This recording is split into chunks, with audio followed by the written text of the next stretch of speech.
This is really the Fighter and the Kid. Come on, baby.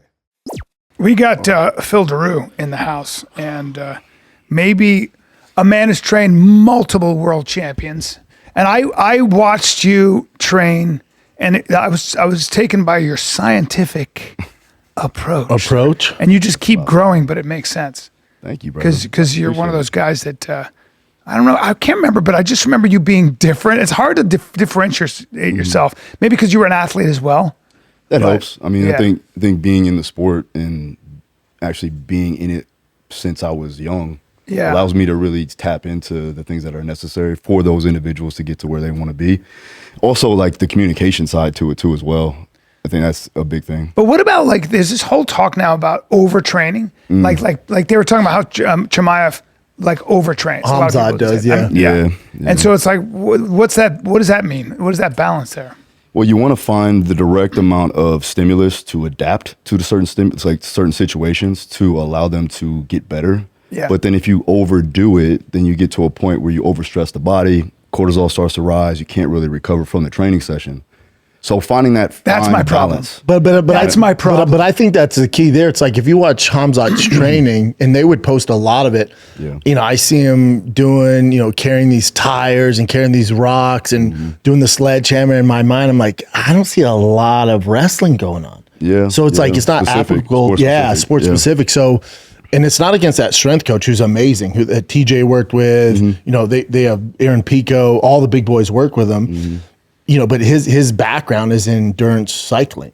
Yeah. So these boys, they probably have crazy cardio. I'm sure it's off the charts when they're testing their levels and all that stuff. Yeah. But my thing is like, how's that transfer to actually shooting explosive double legs and single legs and all the transitioning and all that? It's hard to talk about because that fight, they're talking about his training and the lead up to that training, but there's so many factors, and you know that. So many factors. I think it's a mental thing. Yeah. I don't to blame it on the weight cut, to blame it on the strength coach, to blame it on any of the teammates, which they haven't. I'm just saying. Yeah. But to me, it's the biggest thing. It's a mental issue with him. Mm-hmm. Really? You don't think the 47-pound weight? Not at all. Really? Not at all. No. Why? That's standard.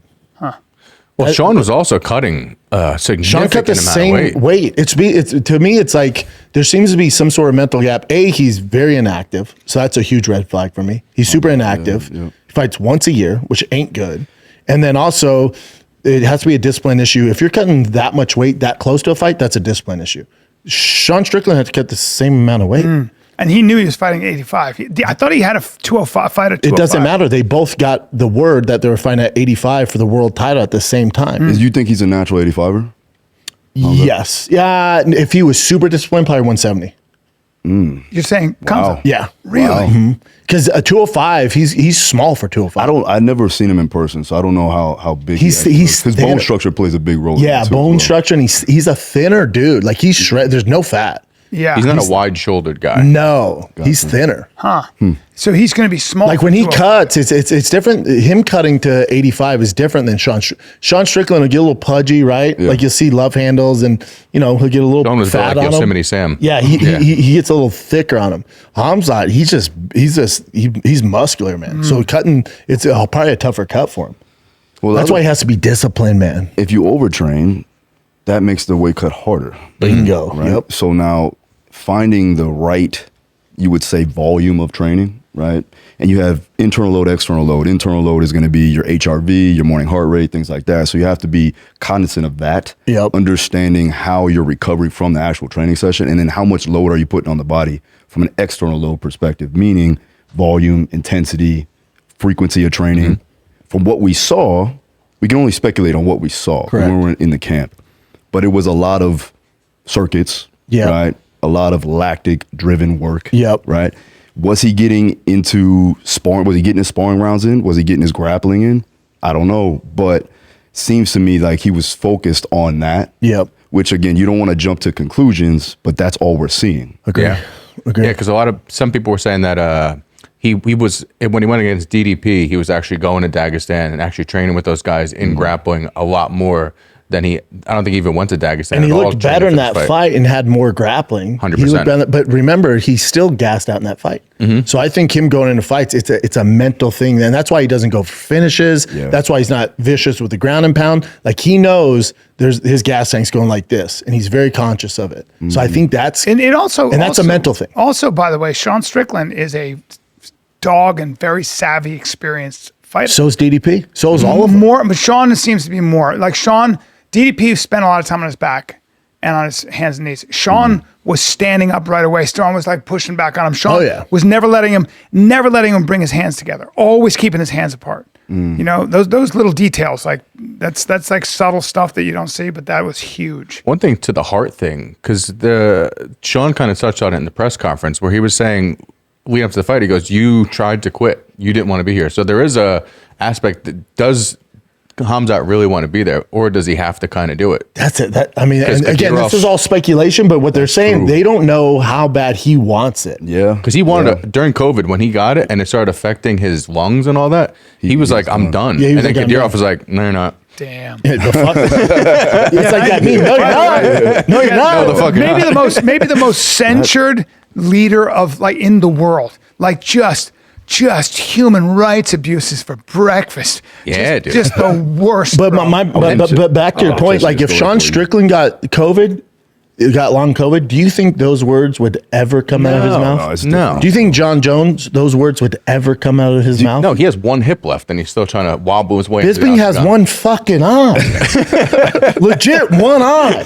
Has every reason to quit. Was like, fucking never. And became world champ, Sharon dude. Bullet. Sharon Bullet's got one eye. another one. Yeah, he'll never be champ. But my point is like those guys at that function, at that high of a level, you can throw anything their way. Yeah. The words I'm thinking about retiring never happened. Never. Do you think Khamzat has like that fighter mentality?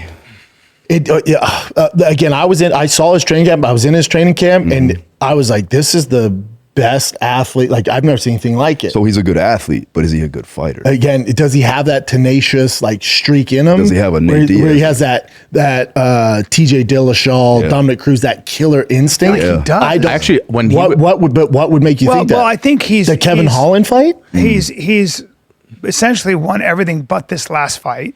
He is. I just think it comes down to the fact that with Sean, he couldn't hold him down. Then he had to stand and bang with Sean. And if you do that with Sean Strickland, you're going to get pieced up. Now, keep in mind, he got jabbed up. Keep in mind, he got jabbed up. He got jabbed up. But he Big also landed stuff too. So it was a very close fight. It was a very close fight. And, you know, Sean was very marked up, broken nose and everything else. So you could have said if it had gone Khamzat's way, which it probably should have in the sense that he was already the champion, got to take the belt away. That's false. That's nobody false. would have been upset. Yeah, but no one says, you know, they don't judge a fight based off, well, this guy is the champ. I know that's not a real thing. Right, but it's a very casual what people take. say, but it's not a casual because it is a thing. No, but it's not if you're involved in the sport. That's not. That's a myth. I actually think that judges do favor. They do not. They do not. That's not real. That's not. I'm telling you, B. That's not real. Yeah, well, it's I think a false. that You're saying historically that's not. It's not. They can't. When they go in, they can't. They have to judge that fight like they judge the first fight in the prelims. What are they judging? It's a fight. You don't think that the judges? I'm saying historically, are judges more biased toward the champion? No, they're not supposed to be. Now they might because that's a narrative, but they. By all measurements, they cannot judge a fight like that. They're not supposed to, but I think sometimes. But the main point I'm saying is that, to me, to question his fight heart, like he was in that fight all the way through. I just think he wasn't. Hold on, B. But real quick, the second round when he got tired, remember he flopped to his back. He had an adrenaline dump. Yeah, whatever that is. Whatever the fuck you call it. I've had adrenaline dumps. Yeah. Sean Strickland's had adrenaline dumps. Never have I flopped to my back and just was like, "Yep, this is what it is." Was Sean the favorite? Was Sean the favorite? Massive underdog. Yeah. He was negative. No, but he was the favorite in the arena, is what I'm saying. Oh yeah, right. Yeah. So that may play a role too as well. True. Right? Might fuck with his psyche. I think he's got endurance issues to an extent. But what I thought was From a physiological level, you're saying third, that? but I think third, it's a fourth, mental and fifth, thing. fourth, and fifth round, he came back. Yep. He was right in the fight. So I don't question his heart or his fight. He's a bad motherfucker and a dog. Yeah. I just think Sean Strickland is a nightmare. Yeah. He's I think a nightmare. Yeah. To your question, is he a fighter? early in his career, before he started getting sick and stuff like that, when he was sprinting to the ring and being like, I'm going to kill everybody. Yeah. Like he had that dog. You can't question if he He had had that the confidence. Yeah, he had that. It's just sometimes I think, again, like it's always what I say is like, until you get up against a world champion, like a guy who's just like as good as Sean Strickland, you don't quite know even what you're made of. Like there are people that just it's like Mike Tyson. Like when you're the bully, it's the greatest sport in the world. Yeah. When I was undefeated, I'm like, oh, this is fucking dope. Yeah. And as soon as you lose, you're like, oh, this sucks. you think you got it, and all So of a sudden you're like, Khamzat's fuck. steamrolling through everybody. First round finish, second round finish, first round finish, and then you run into DDP. And it's like, oh fuck, this sucked. Yeah. Phil said something Still actually that won. I never actually thought of. When you're the favorite in the arena, how much does that play on your adrenaline? Because I never actually thought about that. It depends on the guy, right? It depends on the guy. Yeah. But there are 2 times when we saw Khamzat get a little in trouble. Gilbert Burns. That was where he got humanized the first time. Well, got hit. Gilbert's a came dog. through Yeah. it. Gilbert's Yeah, Oh my Gilbert's a God. motherfucker. Explosive, but Especially then. Came through it, Yeah. Came through it, beat him, beats Kamaru. Well, but the Kamaru one is where the red flags really went up because if that fight was 2 more rounds, There you he's go. Kamara cooked. was also hurt though. Yes, he's always been hurt. Yeah, the knees and But we see these things and we go, okay. But I think the Strickland thing was the first time where it was like, it's a 5-round fight, but he stuck it out. And I do think that I the think biggest problem, for Khamzat, the biggest thing is as a champion. Well, he's not a champion anymore, but even as the number 1 contender, there's just a lot of unanswered questions. but I always go back to this too. I always go, there comes a point in fighting where not just fight IQ, but skill level. Like, I don't know if Khamzat can deal with Strickland's jab if he fights him 100 times. He shouldn't have to. No, he shouldn't have to though. Khamzat's level of wrestling, grappling is the highest I've nullifies ever seen. everything, Yeah. Ever. It nullifies Yeah. everything. Ever. Yes, but why do you think he over was not Khabib? able to hold Strickland Yes. down? Yeah. Over Khabib, really? Oh yeah. Yeah. You think but, so? But Yeah. Khabib seemed to be better at holding people down. Now, he didn't fight Strickland. He didn't fight a lot of wrestlers. I mean, with all due respect, Now, I never saw. I saw Khabib in the octagon, but I saw Khamzat against All Americans, world class level wrestlers, and he's mopping the floor with them like they're not shit. So I can't say Khabib. I don't know. Well, the one thing that when Dustin and I got ready for Khabib, when we were getting that going, that was Yeah. But the thing with Khabib, what he was saying was that like Khabib just knew where to be at all Yes. times. So it wasn't a strength issue for him. No, he said that to me. He goes, it's like they have hands for feet. Yeah. And for Khabib too, his thing was breaking you mentally. Like he was such a dog that he would just cool, get up, he breaks you down. Cool, get up, he break you down. Was it? So for Barboza, yeah, he's he was going, awesome. come on, buddy. It's Mike. no, that's Michael Johnson. That's Michael Johnson. Yeah, but my thing was Khabib, he was going in there to break you. And it's what wrestlers, that's what drives me nuts about Bo Nickal. And Khamzat, I don't see that with Khamzat. He's not trying to break you. Like if a guy's that heavy of a wrestler and that good, mentally, usually the wrestlers are always the strongest guy in the room.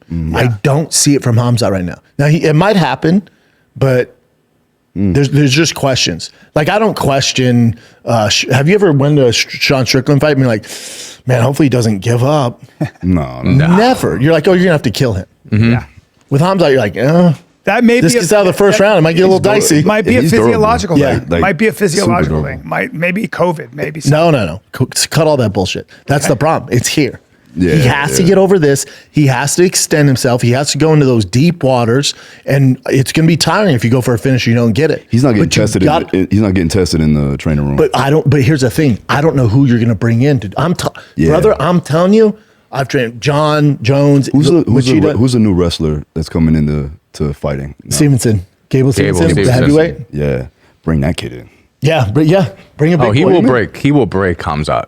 Well, There's- you need that. You kind of need that. Maybe in the training room. buddy. I saw him go against MMA and wrestling All are Americans. different. But if you're just wrestling Khamzat on an open mat and you put Gable against him, He should destroy him. Yeah. Gable's. Yeah. But that's what we're saying. Maybe he needs We that. need that. Maybe Mhm. We need maybe because he's the big dog. And to his coach's defense, they're bringing in savages, and it's like they're tossing fresh meat, and he's destroying. And they're like, we don't know what the fuck else to do. Guys, picture this. It's late at night and you're scrolling through your feeds when all of a sudden you see it. That one product you've been looking for. Okay. You click on the link add to cart, maybe even shop around a little before you finally hit checkout. And as you're filling in your address, you realize you don't have your card anywhere near you. Okay? Has this ever happened to you? Besides all the time? That's when you see it. That purple pay button that has all of your information saved, making checking out as simple as a simple tap of your screen. Shopify is the commerce platform behind millions of businesses around the world and 10% of all e-commerce in the US, from household names like, you name it pretty much, to brands just getting started. Get started with your own design studio with hundreds of ready-to-use templates. Shopify helps you build a beautiful online store that matches your brand style, accelerate your efficiency, get the word out, okay? Like you have a marketing team behind you. Best yet, Shopify is your commerce expert with world-class expertise in everything from managing inventory to international shipping to processing returns and beyond, okay? By the way, if you get stuck, they got 24/7 customer support, award-winning support, all right? So, see less carts go abandoned and more sales with Shopify and their Shop Pay button. Sign up for your $1 per month trial. That's $1 per month trial at shopify.com/fighter. Go to shopify.com/fighter. That's shopify.com/fighter. Yeah, that Gable Steveson wins a gold medal at 21 years old. That kid's going to be crazy. He's going to be a problem. Yeah. Especially in the heavyweight division. A better version of Daniel Cormier. Yeah, he's a problem. Again, I just hope let's see, but again, like we got to see how his striking is fucking a whole different animal. But have you seen him? But have you watched his fights? Like he's knocked the dude out with the left hook and then double legged him at the same time. Yeah. But then in his last fight, he fought a veteran, like a fucking tough dude. Yeah. And the dude landed a spinning wheel kick. You're like, ooh, that's a problem. Yes. I will say to that though, he's got a chin. He could take a hit. He got a wheel kick to the head and just neck, bro. He just did a little. Shit, his first fight's International Fight Week. Some poor soul's gonna fight him. Oh boy. Really? Yeah.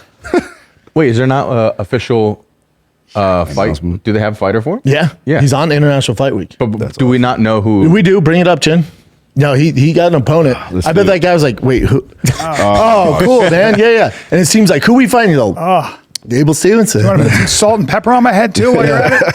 That must be a weird feeling when you go, oh, I'm the can. Yeah. 100%. Fuck Definitely off. the B-side. Yeah, it's like, God, his team's like, okay. Oh, my ankle. There goes my ankle. And they're probably like, should we work on some wrestling? Like, nope, doesn't matter. Let's just work on the hands. Oh, boy. Which is so funny because, like, when you get a game plan, you're like, all right, this is something that we have to go away from. Mm-hmm. Yeah, that's who he's fighting? Alicia Ellison. Yeah. Who's he fought? What's his background? That's what we're looking at his record here. So he already has one loss in the UFC, canceled bout. Punch from top position. Never good when you're fighting a wrestler. And he got choked out before the UFC. But here's the thing with all this, like, people are like, oh, this is exactly who you should be fighting once your first fight in the UFC. 100%. That's what people don't realize. Yep. Like, oh, you don't want to give him Cyril Gane? It's like, Jesus Christ, let him warm up, Give dude. him a second. But also, we know him because we're degenerates. My dad doesn't know who the fuck he is. No. Yeah. Like most casuals have no clue who he is. So you got to build his star, and this is how you do it. Because if he goes out there and I would be willing to bet he knocks him out, then you're starting to get highlights. Yeah. Then he becomes the new kid in town, and then you start putting him on main cards. Give him time. Give him time. But that upper echelon, the top 10, top 5 is such a different animal. Not in the UFC. Well, not in the heavyweight. Hokit just kind of just like moseyed his way into there. Well, Hokit went from unranked to number 5. Why did he go? Again, NFL athlete. Yeah. A hell of an athlete. Wrestler. Yeah. He's got to get tested, man. It's not there yet. What do you mean? Okay. No, we haven't seen him get tested. I mean, the Curtis Blades one was a test. Curtis Blades is a giant man. Yeah. Older, but he's an experienced giant. Great wrestler. I mean, hits like a Mack truck. Yeah. Curtis Blades is a worthy opponent. No, 100%. I would say the Curtis Blades fight is tough for him than his next one on the White House card against Derek Lewis. Like if he just fights, I agree with you. I agree with you. Curtis into the shadow realm. 7 years ago. Yeah. Like Derek Lewis really doesn't want to be in there anymore. Everyone can smell that. But if Derek does land in that first few minutes, it's game over. So if Josh Hokit goes in there and fights the same game plan, he's cooked. Yeah. But he plays like this dumb meathead, but he's a smart dude. Yeah. I would assume he mixes it up. Yeah. Well, it's Gable. Not Gable. What's his name? Bo basically said, like, this is one of my toughest college matches because it's the first guy that actually came in there ready to be Yeah, game. was not beat before he got Who was in there. this? Josh Hockett and Bo Nickal wrestled I in didn't know college. that. NCAA, yeah. NCAA. And he said he's the only person that came in there not trying to survive. He actually came in there trying to beat me. And he obviously didn't fucked win. up, but he was like, he's the only guy that actually wanted to wrestle What me. were you wrestling at? Fresno State. What weight was he wrestling? 88 or 85? Or? Yeah, he was way thinner. Damn. Yeah. He was you like- could tell he's holding a lot of body fat though for heavyweight and stuff. He is, right? Yeah. Yeah, with his height too, he should be a 205, and if he really locked in, 185. worked with you, 85. Yeah. 100%. Like Really? DC should be an 85. Yeah. By all metrics. I always said that. Yeah. But DC's so thick in general, just thick as fuck. But yeah. Mm-hmm. Senior season 197. Oh, damn. Wow. Big boy. He's much bigger than I thought. Yeah, Tim and Bo right in the top right. What is it? I'm still trying to. Why do people hate Bo so much? Oh boy, that's a dicey road. I think because there's so much hype on him. There's so much hype on him, and even he was like, he was on Food Truck Diaries, and he was like, I'll beat Khamzat right now.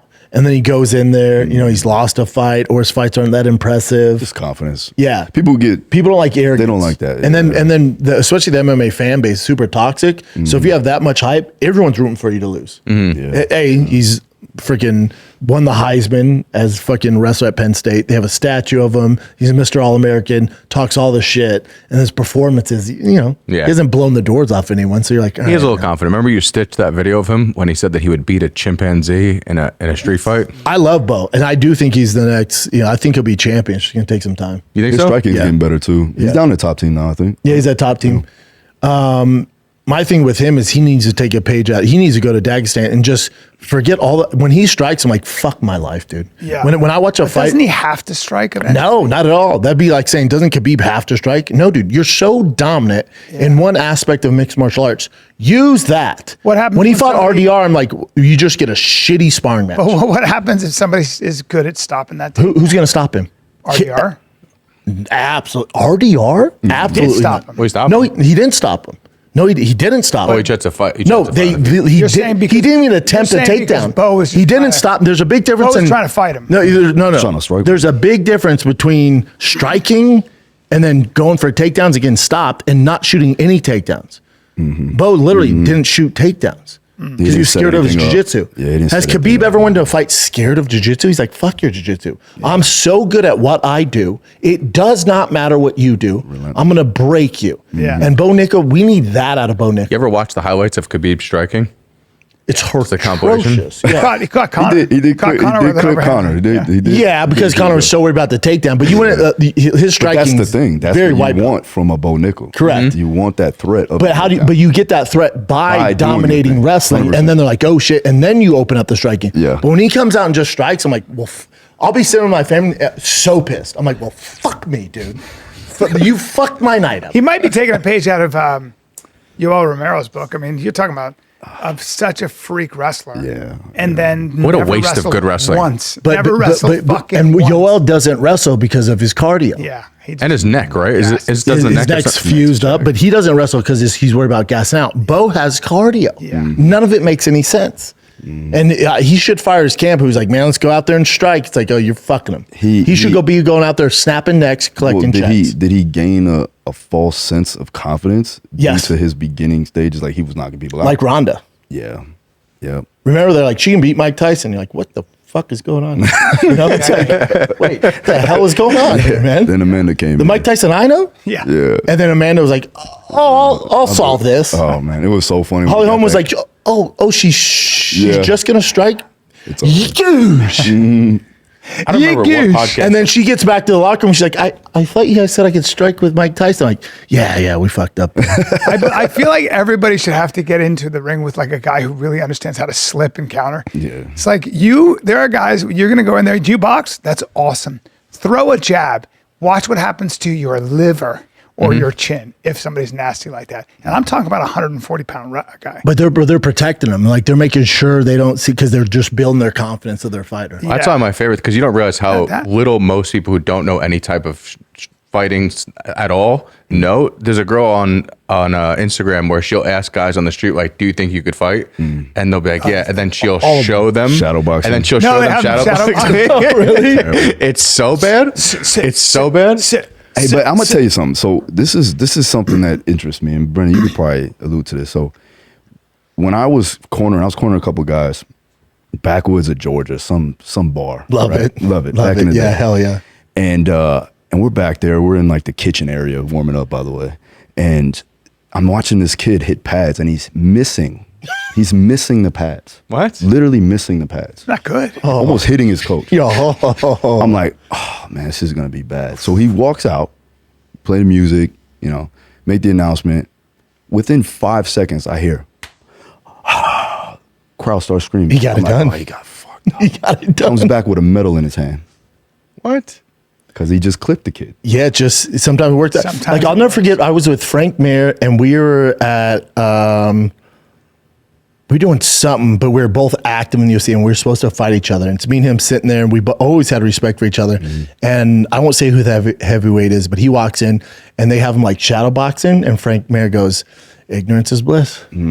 He goes, that guy has no clue how to strike, but he thinks he's a striker. Because he's popping those mitts. Yeah. And he's like, isn't that crazy? That's a big one. He's like, Meeting the pads. he's like, isn't that crazy? Oh, yeah. And he goes, and he wins most of his fights by knockouts. And he goes, can you imagine going to the octagon with his skill set? And I was like, I would be shitting myself. And he goes, but he thinks he's the shit. He's like, isn't that crazy? I'm like, I can't imagine. If you got a guy going like that. Yeah. They just don't know. I'll never forget. Frank Mayer goes, imagine being that guy, dude. He goes, imagine having his skill set fighting at this level. And it's a well-known dude. You don't know what you don't know. Yeah, he was like, ignorance is Do you bliss, train man. people differently do you train? Is there something called sports specific? It might sound like a dumb question, but I've heard there's a debate. Yeah. Like, they'll just get strong. You don't need a sports specific thing. If you just get fucking strong, if you can Well, it deadlift a depends. lot, squat a lot, and bench a lot, Yeah. that's the Okay. basis. This has always been a crazy debate, but like at the end of the day, if somebody has the strength to do the thing, right? Yeah. Let's say like I got a guy named Jake Bostwick. You guys know who that is, right? He's the bare knuckle guy. Yeah. Tattoos on his Yeah. face. Yeah. Kids I know. easily He's great. Bring him up, Jim. I know Jake. He's a stud. Yeah. And so Jake is Monster. can he could be a professional powerlifter if he wanted to. From Britain. Strong as shit, right? So if that's the case, if he is strong, then that's not a limiter for him. So the goal is, okay, now we need to improve his mobility. Maybe we need to improve his power endurance. We need to increase the limiters. We need to plug those gaps. So I look for those gaps first and foremost. And then from a specificity standpoint, it's going to be the exercises that are in the proper planes of motion. Maybe it's the proper energy systems that we need to attain. Doesn't necessarily need to imitate or simulate the actual fight, but we can do it in a controlled environment and work those demands that Where are he gonna be has conducive- weaknesses. Where he has Yeah, weaknesses. because you're starting off from a good base. Yeah. So you're trying to expand that. That makes sense. Yeah, it doesn't like, okay, if I have him do a deadlift again, it's not going to cause a crazy adaptation to make him a better fighter, right? But improving his ability to do that fast, repeatedly, that's the limiter that we want. But I think too, that's where people get it twisted. It's like if they'll see a guy who's super strong in the gym, they're like, oh, that will equal to whatever sport it is. It's like now you got to be able to. At the end of the day, you got to be able to fight. I was with At the end of the day, you got to be able to. 100%. Like I remember one of the guys I coached with, AJ Abrams. He was the all-time leading scorer for Texas. And first day, Kevin Durant comes to campus, and he goes, "We're all in the gym, we're lifting," and he's weak as shit. He goes, and the guys were making fun of him, and he goes. Kevin Durant was like, "Oh, cool. Wait till we get to court." And like, okay, because they're all Americans, and they're like, okay, like he couldn't even put up 135, and they're all making fun of him. And he goes, "Okay, cool, man. Well, I'll see you on the court." He goes, "We go out to the court, and he fucking smashed everybody, and was like, how's the weight room? How's that weight room going?" There are boxers that'll knock you the fuck out, and they can't do 40 push-ups. Listen, They'll knock you. I worked with Robesi Ramirez for 10 weeks. This kid's never really lifted weights at all. Now, 2-time gold medalist, WBO champ, right?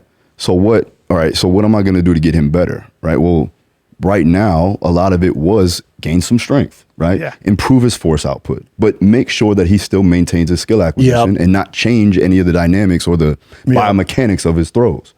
but now he understands his body. He can put more force into the movement. Plus, we get a little bit more muscle so that weight cut's easier. Yep. Because he was a little softer back. Was he? Yeah. He just, he's a Cuban boxer. That's all he's done his whole life. Yep. You know what I'm saying? And have you had any fighters or athletes where you come in and they're really good at whatever their sport is that they dominate in, and then you in the weight room, you're surprised at how weak they are? Dustin. Or strong? Dustin? Brother. Really? Yeah, that's my boy, man. Yeah, I love him. We did a bench press, and just to see where his He's thick strength right was. now. Now He's can like lift. 195, Now he's moving. right? Well, he's on some different. Yeah, he looks great. He's enhanced. Yeah. Bench pressing like 95 pounds. No. What? Yeah, Literally. bud. Yeah. Why you doing like that, man? But- 95. But My son- But by the way, that must if be you the talk limiter. to like guys like Mike Brown and Thiago Alves, Yeah. he would knock out all his sparring partners. Oh, yeah. He hits so Oh, yeah. fucking Oh, yeah. hard. Yeah, but it's that was his leverages, thing, yeah. hitting hard. Yeah, but you got to bench more than 95 deep. You're as being a man. shitty. Yeah, just as a- Bill's being shitty. Yeah. because There's no way it was only 95. No, bro, I'm serious. But if you don't do it, but if you maybe- don't maybe- do it, that's the thing. It doesn't mean he can't get stronger, or if you work with you for like listen, 6 weeks. that doesn't mean that he wasn't knocking Cracking. people out. Yeah. So there's something It doesn't there. transfer sometimes. No, yeah. and like that's why, like, okay, you look at certain exercise selections, you want to do things that will be transferable to the sport. Yeah. Right. And then that's how you can actually get somebody to buy in. Brendan, if I was training you for a fight, I'm And gonna he will be. Keep going. Yeah. Let's go. Yeah, let's what go. we would do is I would also be able to reframe certain exercises that that have high transferability, because you have to have like somewhat of a schema fit to understand, why am I doing what I'm doing right now? Otherwise, it's just a waste of time. Yep. And so you get buy-in from those exercises as long as you can reframe. And that's like the art of coaching. Yeah, he's weird strong. He's a fucking shaved gorilla. Yeah. Now I come to you at 59. There's and I nothing. go, There's nothing. Hold on, bro. Hold on, bro. I'm Have you talking to seen my the trainer. abs? Have I you didn't seen the ask you. abs? I'm talking to my trainer. I'm talking to my trainer, Phil Daru. All right, and I go, Phil, Uncle Phil. Fucking Brandon's been kicking sand in my face, and I'm sick of this shit. I'm sick of this shit. And There's not a strength coach in the world. I'm not talking to you right could- now. who you could get fucking you stronger bully. than Get out of here. You know, Phil's gonna say- See, he's a bully. Phil's gonna say, buy a gun. Yeah. It's a gun day, brother. It's Phil, a gun day. first of all, look what Get a you have pit to work bull. with. That's That's it. some clay That right there. You got vascularity some is- good clay, bro. I get it. You I got can some mold good it. fucking Let's clay. mold it up. I'm 59, but you saw the way I move. I train every day. Yeah. I need to put some strength. I need to get some strength. Give me. Strength or size? Hey, bro, I'm not talking to you. I want both. Size would be good. I want size both would be because I want good. Brendan to do this. This is all I'm asking. I want you to get me where Brendan goes like this. It's never See what happened. happened? Probably not gonna Watch happen. this again. Probably not gonna happen. It's not too much. You're to ask. an I just you're an want him to- ectomorph, I want him to okay? be like. I want him to be like this. Feels I like want him I'm to be like. Yeah, sure. I mean, if the deal. That's never gonna happen. Phil's a that. world-class trainer, not a fucking wizard. Yeah. He's not a magician. What do you got for me? He's gonna sell Now, you I'm on 2 20 milligrams. AK-47s. Hold on, I'm on 20 milligrams of test that up. every other day. Let's bump that up. Let's get you some trend. Let's get you Yeah. some trend. Yeah. I don't. Maybe some make you feel DECA. invincible. Yeah, Trend? some real You got shit. trend now. We need Yeah, trend. you little So testing, whatever you gotta gotta do a lot of shit to me. Yeah, we definitely you gotta gotta be a turn me into a miracle walking worker. pharmacy if you- I'm not the creator, brother. I'm not the creator. I can't do it. But I'll tell you this. What I would say, okay, not Brendan, because we got to think somebody like right there. Realistic. Right? Realistic. Yeah. I would focus on like heavy carries, like heavy sandbag carries, some Yeah. strongman stuff, right? Fuck yeah. Kill it, yeah. And then listen, grip strength, as you know, right? And then everything. I got posterior crazy chain, grip like strength. your Yep. back strength, Yep. right? We neglect that. A lot of guys like to just bench press, and I'm gonna get my guy here to squat today, so that's gonna be fun. yeah? He's a strong Yeah. fucker. This kid. Yeah, no, I could tell. He's like your little brother. Yeah, Nick's strong. Yeah, let's do it.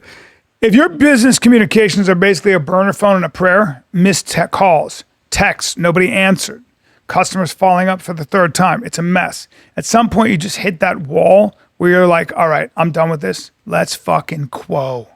Yeah, that's right. I didn't say go. Let's fucking quo. Q-U-O. That's why today's episode is brought to you by Quo, Q-U-O, the business communication system built so you never miss a call. All right?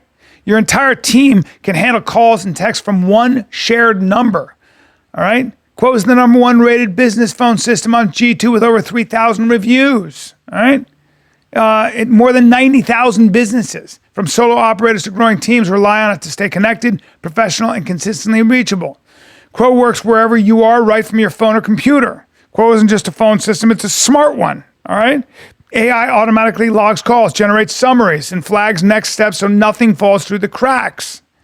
So calls, texts, voicemails, transcripts, and contact details all in one clean view so your team always has a full picture and can show up for every customer conversation. Money is on the line. Always say hello with Quo. Try Quo for free, plus get 20% off your first 6 months when you go to quo.com/fighter. That's Quo, QUO.com/fighter. I If think you guys told me you were brothers, I'd believe it. let's Think roll. so? Yeah. It's like I'm happy about that. Different moms or some shit. He's doing an episode of No Leg Day, and his fucking quads did not get the memo. We're gonna definitely do some quads and hamstrings today, for sure. He's For gonna sure. hurt you.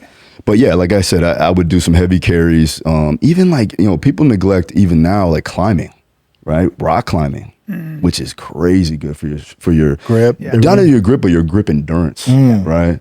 Think about that. You've ever gone rock climbing before? Oh, yeah. I have. It's crazy. We should do it during wrestling season Exhaustion. because it would just give you like it would hit things that you're like, I don't even know what muscle that is Even that I finger fucking am strength, sore right? from. Finger Yeah. strength. You know what I have to do? My 10-year-old's a gorilla, but he plays a lot of baseball, football. But I'll just have him grab dumbbells, like 40-pound dumbbells, and they'll be like, "Dad, how many laps?" I'm like, 40 pounds? He's Yeah, carrying I'm like 40? until you drop them. How old is he? Pick 'em up. 10, and he'll go boom. He's boom, carrying boom, 40-pound boom. dumbbells at 10 years old. Oh, yeah. That's solid, bro. Yeah, he's a Holy monster. shit. Damn. How Monster. much does he weigh? He's about 110 pounds. He's so thick, Yeah. dude, Wow. at 10. Yeah. Yeah, I was about Probably my height. at 10, 11, I was like 115, 110. Oh, damn, you're a big kid. I was a big kid. Yeah. I played Big. football since I was a kid too. Oh, damn. Yeah, I Yeah. played for Alabama State. Played Oh, college yeah. football, Oh, played yeah. strong safety. We talked Yeah. about that.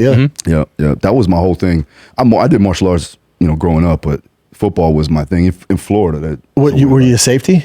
I played strong safety Yep. in college. I Yep. played middle linebacker in high school. That makes sense. Middle linebacker because all of our guys ran at least a sub 4.40. Really? I ran a 4.56. Damn. Yeah. And in high school, I the had boys to. were running. I had to. Hey, and I was the you slowest were- one on the team. Were they blue? Literally. Hey, were you the only white guy? Yeah. That's my question. It's just a And question. in college too, because I went to HBCU. Oh my, yeah, that makes Alabama sense State, bro. now. Yeah. But you had Now some his speed. vibe makes all With the the gold sense, right? You had some speed. Yeah. I think I had He more was the fastest white guy in the team. Fastest white guy in 100%. the team. That's saying something. Yeah, hell yeah, it is. What'd you weigh when you played? 205. So Okay. same size. Yeah. And then was there a time when you realized that the journey was over? so I got There's into a lot always of that. fights. There's always that moment where like, oh wow, the buck stops here. Well, I was a gunner on the kickoff team Yep. and busting through wedges, and I'm 5'8" on a good day. 5'9" in the books. Yep.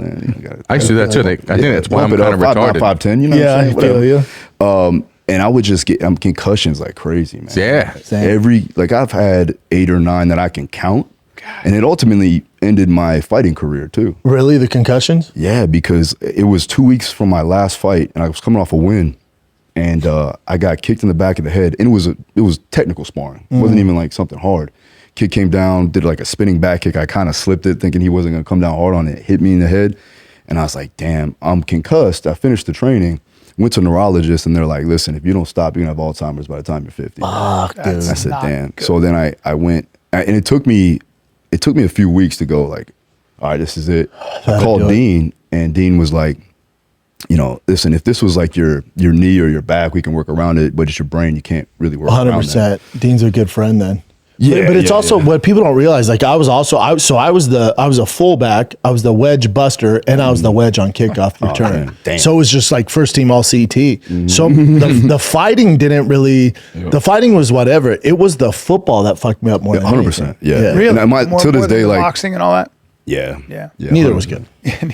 I was a wedge breaker too, and it's basically like a brain damage Kamikaze, bro. speed run. Yeah. You just go in. Well, that's why they eliminated it in the NFL. They did, now. huh? Yeah. They got rid of it. I wish we were getting paid then. That would be awesome. That would have been nice, right? Yeah, what is it? The NIL deals. NIL, yeah. These kids are getting paid more than the High school guys in the league, bro. We're talking about $1 million Think contracts about what Tim coming out Tebow of high would school. have made. Oh, stupid money. Even college wrestlers are making so much money that there's Really? almost no reason for them to want to go into the UFC. They're making so No. much money. And thank God. But there's also like some of these kids, like there was a kid who was at Texas last year where he got, they offered him something crazy, like $6-7 million to play at Georgia. And he's like, no, I'm going to go in the draft.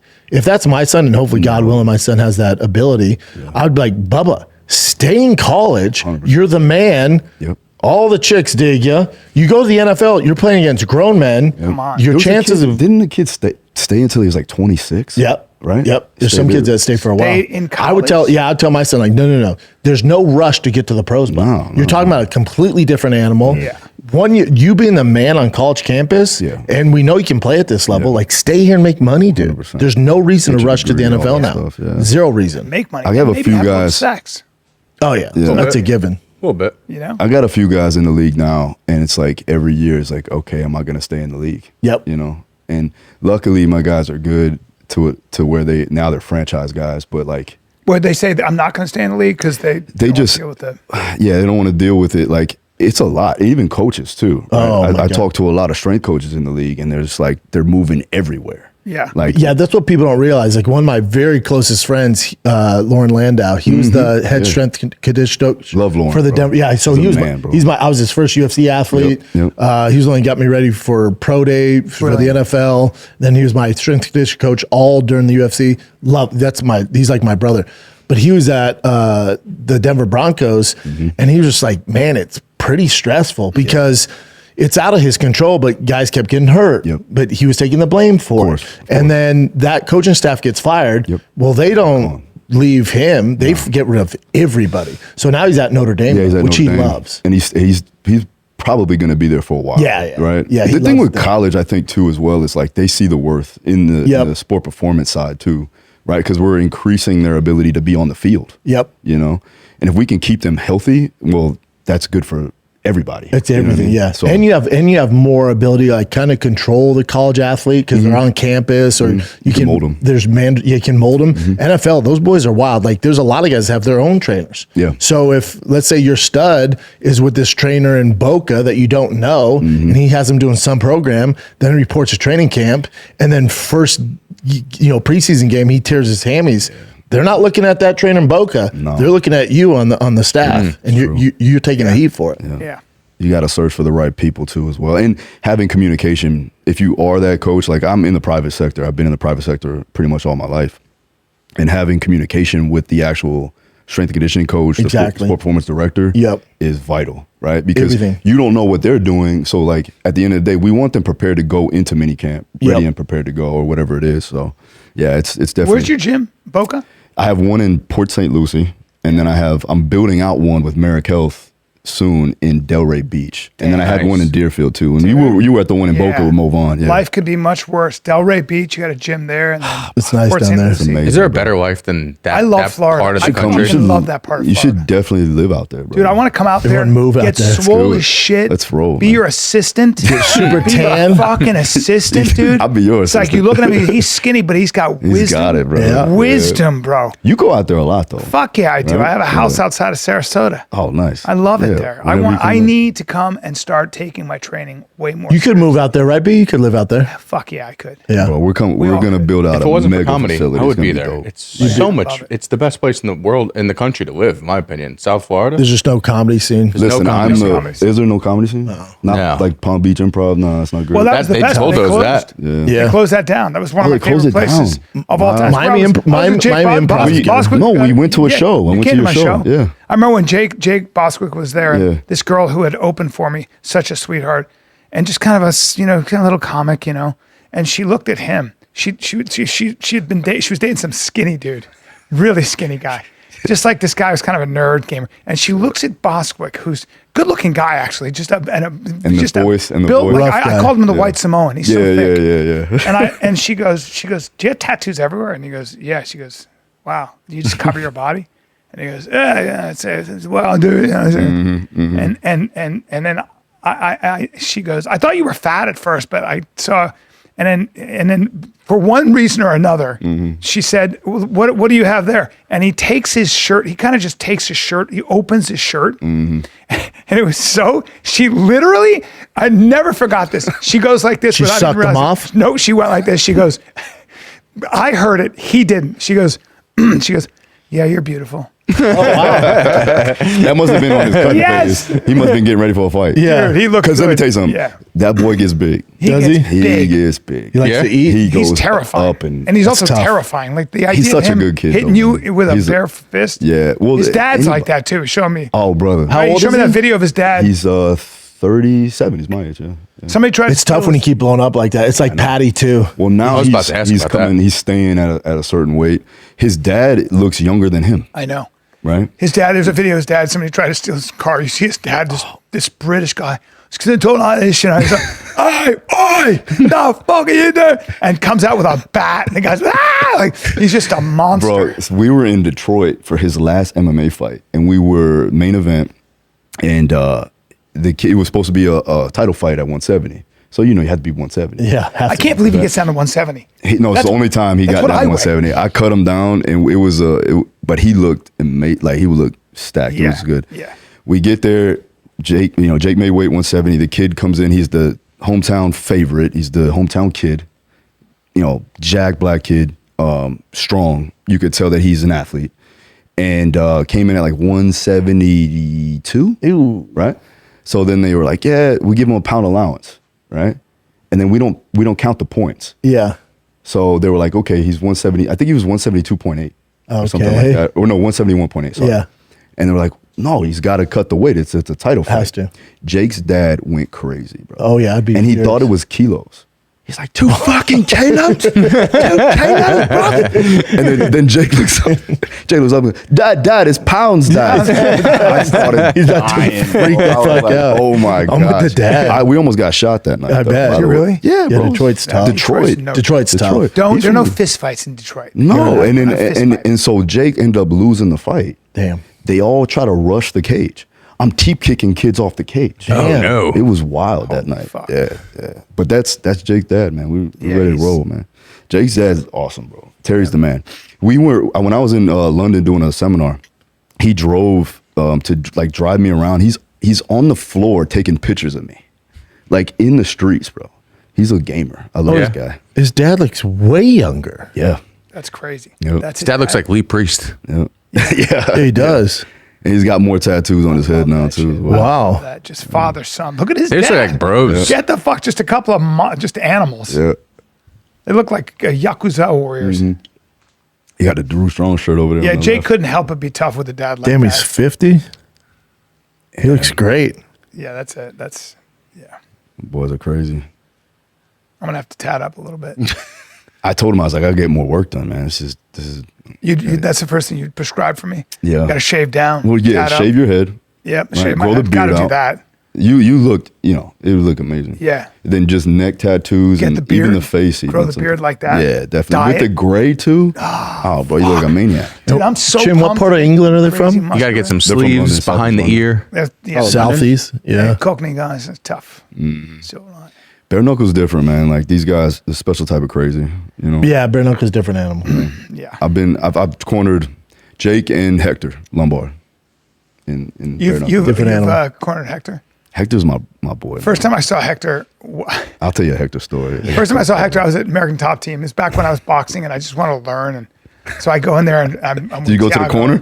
I'm just moving around with guys teaching me, and I see fucking. And Was this and at somebody the, said was to this me, at the old gym? Yeah, I think it was Eve Edwards. Goes, no, This not was- him. Not Okay. No, there's doesn't play Was nice. this okay? You're Breaks his like- toys. You're an actor, and he doesn't know. Yeah, So- breaks his toys. Yeah. And I looked at him, and I was like, "Well, don't worry about it, because I'm not going to be like, hey, really thick Cuban guy."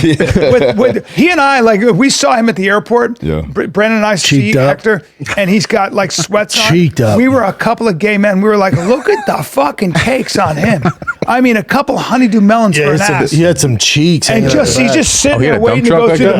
machine. Yeah. And Brandon and I are combing him with our eyes, just combing him up. back. The shame is because I do commentating for Game Bread. They're supposed to do Yoel Romero versus him, and they pulled out I didn't like a like week that. before. I didn't like that. They used to fight, train no. together, right? Didn't Heck, they? yeah, They pretty well. I didn't like hate that fight at each all. other. They do?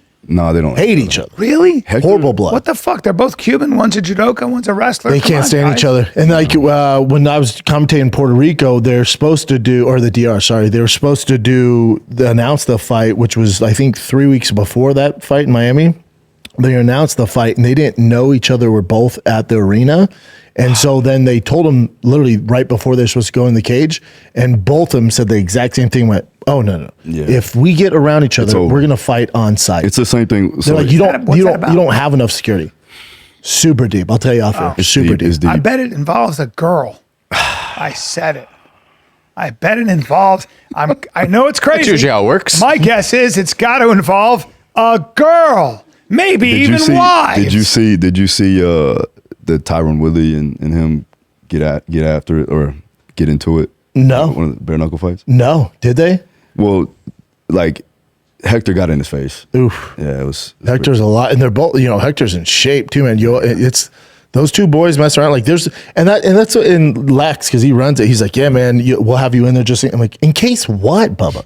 You don't pay me nowhere near enough to get involved in this. No. Executive protection now. Yeah, hell no. Fuck that. I had so the first time that I actually here it is right here. Oh, I remember this. Yeah, when he points at you like that, it's a problem. It's hyped up.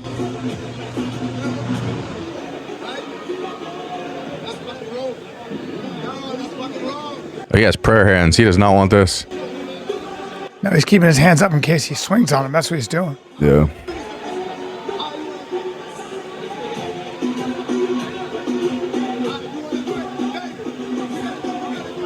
They were trying to set up a bare knuckle fight. See, a bare knuckle, that'd be a tough fight for Woodley. Bare knuckle would be tough for him. MMA, Hector would have problems. Yeah. But bare knuckle, yeah. Oh, think so. Yeah. Look at their career. Yeah. I cornered what? him. Hector's what, Bubba? Hector's a nightmare. No. It's still, MMA? Now you No, know it's how not boxing. you know how old Hector is now. We don't know because he's a Cuban. We do not. I'd say he's 42. No. I'm going to go closer to 50. He's older than that. Yeah. I'm going to go closer to 50. So, someone Well, where he was 42, like I think still in the UFC. Oh, boy. yeah. Oh, okay. 48. Yeah. And even That's in and they Cuban don't know. years. Like Yoel Romero, when we were out there, someone goes, "Oh man, it's your birthday! Happy birthday!" He goes, "It's not my birthday." Like, oh, on Wikipedia it says your birthday. It's not my birthday. Yeah, he wants. And you're like, "Well, when is your birthday?" He's like, "I don't know." Yeah, he's like, Well's whatever. probably 75. Yeah. He's a Well, first of all, hard he's a 77. cyborg. If you pulled his face off the deep propellers, Yeah. he's not human. He's not Like human. Luke Rockhold said, I've never hit, and like Luke trained with Daniel Cormier for years and Cain Velasquez. He goes, I've never hit anybody who felt like cement. Yep. Like he felt like cement. It was just. I would have loved to train Yoel at one point. I think Yeah, he's the hell freak. yeah. I think he's the freak of all freaks. It's in terms of who stepped into the octagon. Yep. He's up there. Hector's Right. always fun to train because you don't know what's I mean, going to Francis happen. Ngannou's got something to say, but like, Yoel. Also, that new kid, I forgot his name. The one you sent me the picture of. I forgot his name. Oh, the kid from Straight Africa. Yeah. Oh, that dude. We don't know yet. I mean, certainly got Jury's out on him. Yeah. Yeah. He hasn't fought any competition. Not a yet. wrest- He's not a fun though. In the UFC? Yeah. Oh, I just gotta check him out. jacked. Like He's from clearly- Contender Series, he's from- African he's kid, from all knockouts. Cameroon. Well, From Cameroon. you What's got to his be name? tough coming from that place. They did a whole deep dive on him, went back to like his home, like his village basically. And it's like, oh, he comes from nothing. Yeah. Yeah, It was like mud huts. Well, Frank Grillo went to Senegal. yeah. Frank Grillo went to Senegal. Got it. Yeah, that Oh, guy. yeah. And- He's a whole handful. Yeah. Yeah, it's a whole Already. different thing. And that's not enhanced. That's just how he is. But he's not like freakish like the other guys we're talking about. Yeah.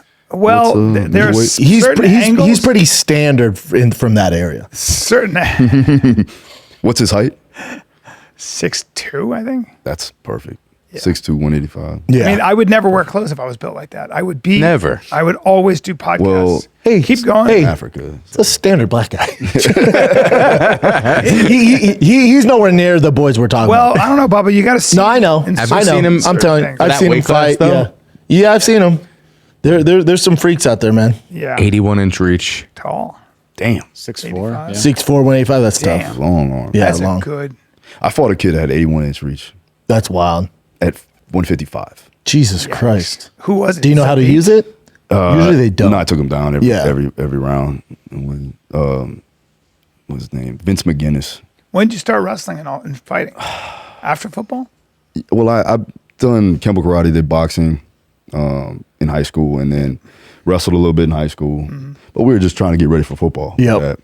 And then I got out of school, and I was like, I went to Port St. Lucie. My family moved up there, and then I saw that Dean had a ATT affiliate. And I actually, he was opening up the gym when I walked in there, and I was like, yo, I want to fight. He kind of looked at me. He was like, all right. So I went in, did my first ever grappling class, and I was like, oh, I love this. And then he was like, you got to get down to 155. And I'm like, I was like, I haven't been 155 since middle school, bro. Yeah, man. 155 is impossible. Well, then I went down to Creek, and I saw Tiago at like stacked at 215 at that point back in the day. And I was like, yeah, you're right. I should go to 155 makes sense. You know? Yeah, Tiago, fuck everybody. He's still in great was shape. Dean Thomas like your guy? Yeah, oh, wow. He's my coach. That's How's good. Tiago doing? I love that dude so much. Good, yeah. He's such a good guy. Still a top team, doing a couple things outside of it. How's Mike? Good, yeah. Fucking Mike Brown walking. Like, you ever see the way he walks? It's just all the injuries. I'm like, hey, Mike, can you straighten your knees? Just a lifetime of training. Just fucking hands all fucked up. Yeah. He just walks in wrestling position. He's ready to go. Elbows tucked, Love those guys knees. so much. Yeah, I think they're still going to try and do that Hector Yoel fight. Really? Yep. I got to talk with Hector. Yeah. The first time I really met Hector, to be honest with you, like, I've known him because I used to watch him. Yeah. Like, coming up, like, I would watch his fights before my fights. Yeah, he's a savage. You know? Yeah. And I went to Creek to spar, and I was doing well, and Conan, like, pulled me out from the group and was like, go to that corner. And that corner is Hector's corner. Yeesh. And I'm like, damn. All right, it's going to be a rough night. But then I was sparring Sabah Hamasi. And me and Sabah are sparring, and Hector's on the side coaching him. And now I'm doing well, and like Hector's just yelling at him. He's like, what the fuck you doing? So then I get nut shotted, right? He kicked me right in the balls. And it was an accident, obviously. And he goes, Hector, I felt the cup. Like, he's like, no, he's fucking lying. He's lying. Oh, wow. Get back in there. So I'm like, damn, I'm going to have to fight Hector. Like, this is going to happen. After the sparring ended, he comes over. He showed me a couple of things, which was great. Then we go to the local LA Fitness. We all go. It's me, pretty much like every other UFC fighter plus Dean was at this place. And we're in line to get like a smoothie. And, basic bro gym. So these guys are like over there looking at us. And Hector's looking at me, but he's also looking at the guys. And he's like, what the fuck you looking at, man? Yeah, what the fuck you looking at? Hector's like a pit bull. You're And like, I go, and the guy's looking, he goes, huh. They move. They want nothing. Run around. Yeah. I said, Hector, they're fans, man. They probably want their fucking autograph, bro. He's like, nah, fuck that. We're the real tough guys. They're not the real tough guys. I'm like, my brother, they're fans. you got to tell it back. Then turns to the girl getting our smoothie, and he just switches. How you doing? He's just filled with so much like aggression and Love that guy. testosterone at all times. he'll do that in sparring and go Oh, yeah. crazy. He's a Somebody problem. can't I fight. definitely. Yeah. It was tough to watch because you get into a fight when you sparring him, technically sparring him. Yeah. He is not a guy you want to meet. He's probably in the top 5 of people you don't want to mean mug by accident. I'll tell you in this, public. it's hard. Like, how you getting, it's almost like a Tyson-like feel where like you're kind of there, but you're like, I don't know what he's going to do. Yeah, You could be sitting with No, him. it's like getting a pit bull from You're the dealing with his pound. childhood. It's like getting a pit bull from the pound. And everyone's like, is he nice? You're like, I think so. Sometimes don't make a bunch of sudden movements. But if there's a loud noise, run. Bro, he he that's almost- Hector Lombard. Like, yeah, I think he's nice. You don't know what's going to set him off, man. Yeah, well, he almost fought one of my other athletes while we were training together. I put him in a group, and I shouldn't have did that, which was a problem. And he almost like went toe to toe with him. And I had like a sprained ankle at the time. I'm like, Hector, I can't stop this. My ankle Yeah, it's like, hey, jacked man. up. Don't do this to today. But you know what? But Hector, to his defense, like it's like, especially his time, like there's a certain amount of guys from that year, that class. Yeah. Like Verdun was the exact same way. He was? Where he'd throw jumping knees, spinning. He'd knock dudes out on a daily basis training. Yeah. Wow. Shogun, Nog, those boys from shootboxing, Vanderlei Silva, like they're just There we from go. this certain class. They're just from that certain class where that's what they do. And everyone's like, oh, they're assholes. I'm like, or that's just the way they came up. Yeah, 100%. Like they're just It's fucking not- it's- killers. yeah. And they came from nothing. And if you get in there, that's their job. Yeah. And they're just fucking killers. Like those guys, like that's what's different between today's fighters and those guys. Those guys are fighters. Yes. They're gonna fuck you up, Yep. and you better be ready to go. And they don't mean anything by it. It's just they're actual fighters. Yeah. Today's fighter is an athlete. Yes. And they're athletes, and it's a sport, and technically they're better than a lot of these guys. But I would still bet on these old school dudes because they're actual fighters. I talk now a lot with Tyrone Spong, and he's got that similar feel. Monster. Right? Great guy, Kickboxer. but great guy, super intelligent too, by the way. Yeah, really smart guy. And like I still get that feeling. I'm like, how you doing today? He's like, I'm okay. He's not still fighting, is he? No, he's opening up. He actually started a energy drink company. Oh, that's cool. And so we're doing a lot of content with them down there. He's a guy you got to test the different- waters with. Yeah, kind of. Like, But how you those feeling guys today? from those guys from that class, those guys from that class, it's just they just operate different. You guys- Overeem was you the guys same train? way. Did That's you the way. train that way? Yeah, it's just that's what it was I back watched in the you day. training. I was like, there's no warm up. You guys would just start banging. I was like, Out for blood, Fuck. and we were good, but we broke all our toys. Like by the time you got to the octagon, you're fucked up. Yeah. But then when you're built like Hector, you're built like Yoel, they could survive it and still perform. Yeah. Well, Like, remember when Robbie stopped sparring consistently? He preserved his career. Yeah, To be honest with you. But before that, he similar. All those boys, they just played. They didn't. There was no like training. They would just fight. Yeah. Those guys were so much tougher than the guys today. So much tougher. I went to Chechnya to do some consulting for them. really? In Chechnya. Yeah, Berkut MMA. Did you meet Kadyrov? Kadyrov. You did. Yeah, they brought me out. You guys look similar, right? By the way, bring up Kadyrov. You look like Kadyrov Literally, if he lived in Florida. He must have been like my American brother. Yeah. Look at that. 26. By the way, that's Phil's less athletic brother. I don't know. your evil He could twin. grapple, man. Kadyrov really. Oh yeah. Dude, you guys look 26 years old, man. He brought me out, and we're having, I get there, and I didn't know what I was stepping into, and I go into their training facility, and the training facility, it reminded me of Rocky IV, like literally. But outside of that, it was just like crazy mayhem. And I walk in, and these guys are sparring. These guys are sparring with little gloves. Kid gets knocked out flat, just flat in the cage. I'm like, you gonna help him? They shake his legs out. He get back up. They start sparring again. I was like, these guys are different, Yeah, you it's know. not good. But we're having dinner every night, and they got armed guards with AKs and army fatigue. how was the food? Amazing. Yeah, rice, heavy meats, 100%. stews. Yeah, and they get it from the back. Like they chop it The up, bring goat's it over. killed right there. Yep, right there. So it was fresh. and very hospitable, actually. 100%. right? Yeah, I loved it. I mean, Chechen like culture. Like So there's no part of you that's worried a little bit being over there? No. I was If you're a so guest- naive too as well. I'm 26 years old. Yeah. But if know you're what a I mean? guest among the Chechens, Dagestanis, Yeah. if you're a guest, Have you been you're brought up treated there? like a king. No. You remember, brother? They brought out Frank Mir and they brought out Michael Johnson too as well before me, and they both said the same thing. But like, Yeah, people we're swear shooting by guns it. in the mountains and stuff. I thought they were recruiting me, honestly. Yeah, they'll You know? Yeah, I bet. they'll do everything for you grow and a good make you beard. feel. Yeah. The Afghanis are the same way.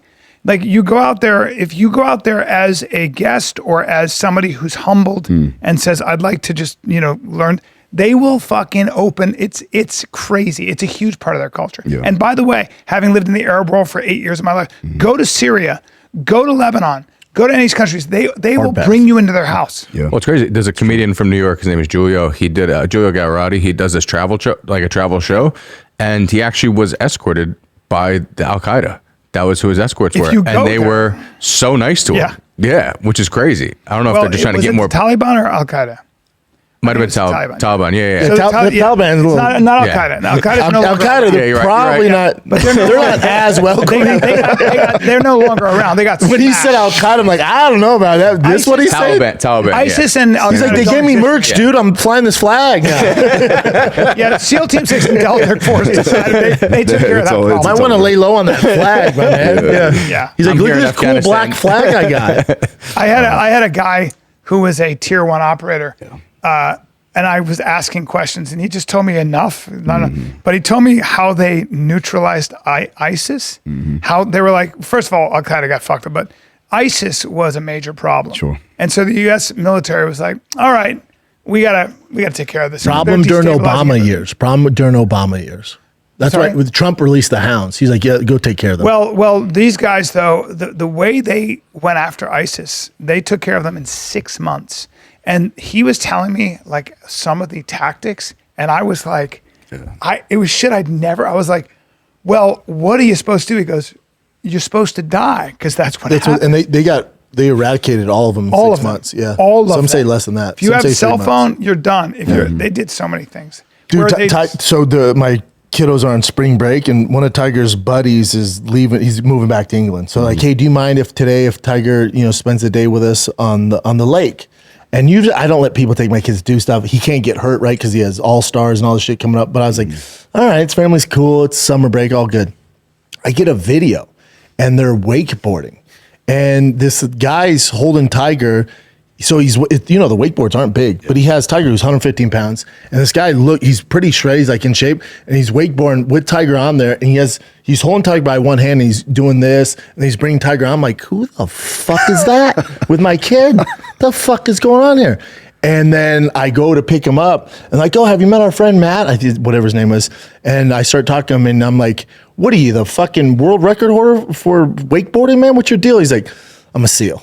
I'm like, oh, that makes sense. He goes, yeah, I'm pretty good in the water. I'm like, holy shit, are you good in the water? Pretty good. I'm talking, he's on there, no hands, just holding 115 pounds like this. Another day. Just going. It's like hold his lunchbox. Yeah, I'm like, holy fuck. That's great. Yeah, I was like, holy shit. And Tiger's like, Dad, what's a Navy SEAL? I'm like, oh, buddy, we're going to have a fun one tonight. So Netflix has that new series that goes deep dive. It's a documentary on Navy SEALs. Buddy, he's all in on him. That guy's the coolest guy in the world now. I'm close with Eddie Gallagher. Oh, yeah. And so Eddie's not like a big guy, No. you know what I'm saying, by any means. But like, he was telling me what he was doing there. He got in trouble with which was crazy. I know a guy in his outfit. The guy in his outfit said to me, he goes, Eddie was the guy who we'd come back from literally like a mission. And then we knew we had 4 hours to sleep. We knew we had 4 hours to sleep, get some rack. And then Eddie would be like, he'd be walking toward the gym. They were like, where are you going? He goes, I'm going to get a workout in. He's like, but I got. He got in trouble for they said he shot that guy, right? He took a picture with ISIS. Yeah, there was a. He took like a picture with it. He got arrested. But they all did, though. That was the thing. Yeah, they're bros. Yeah. Who the fuck wouldn't? He got arrested for what they consider war crimes. Which is hilarious. No, because they said, the guys that said he was a sniper and he shot kids and all that. Okay, But that's what not happened hilarious. was- I take that comment back. No, but when the guys were cross-examined, That's terrible, and he should be everybody- executed. No, but when they got cross-examined, everybody was like, well, and it turns out a lot of guys just didn't like him. Yeah. This was back when now they're we're talking about kids now that aren't really ready for the SEAL train. Like I don't want to say that because SEALs are amazing, but like they weren't the SEAL that he came into.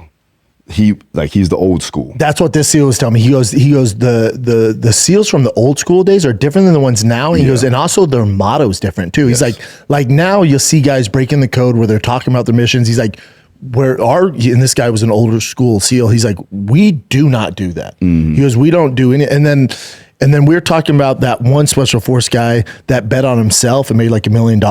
Remember, this is recent. Remember that special force guy bet on himself on like Kelsey or some shit? that was when they went into Maduro to get so the guy bet on himself that they would get him, right? Yeah. And I was talking about that. I'm like, dude, good for him, man. Like betting on himself, made $1 million. It's not like you guys get compensated. Hey, like Pete you Rose should. it. Yeah. I go, it's not like they get compensated. Like, I'm glad he got that money. And hopefully Trump pardons him. And he goes, no.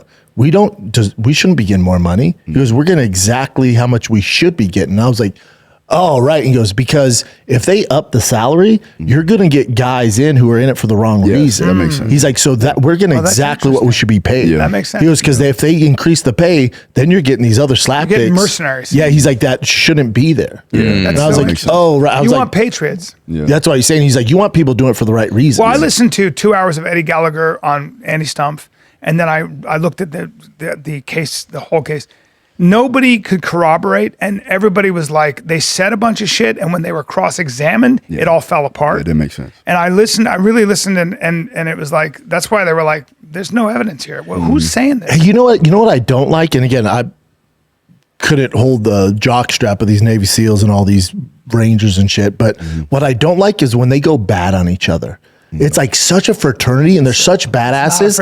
I don't like the gossipy, But they're like you don't really see fighters going bad on each other. Like we're a fraternity. True. Now, if you're fighting each other, that's different. Fire away. Yeah. Like that's all love and fair and war. Yeah. But you don't see after the fact, like retired fighters kind of going like, yeah, did you hear Yoel Romero did this? Like never. Like there's There's like kinda a ruthless. There's to like each a other. code of conduct. Yeah. But when it comes to the special forces guys, when I see them starting podcasts and writing books and doing all Too this many shit, SEAL podcasts. yeah, and Too then many. they start like snitching on each other, or like, oh, that guy didn't do that. You're like, I don't like any of this, man. And I don't think a like lot of it's like people do. gossipy. It's weird, yeah. It's like not High school alpha stuff. shit. But yeah. when you talk to like certain guys, you always think that there's an honor among that. They're like some of them. I have one guy who I know. He goes, there are 3 guys who I went to war with that I would do anything for, and then there are 3 guys that if they were on fire, I wouldn't cross the street to piss on them. Yeah. And That's I was weird. like, damn. I guess just they're dealing not with sentimental. They're not.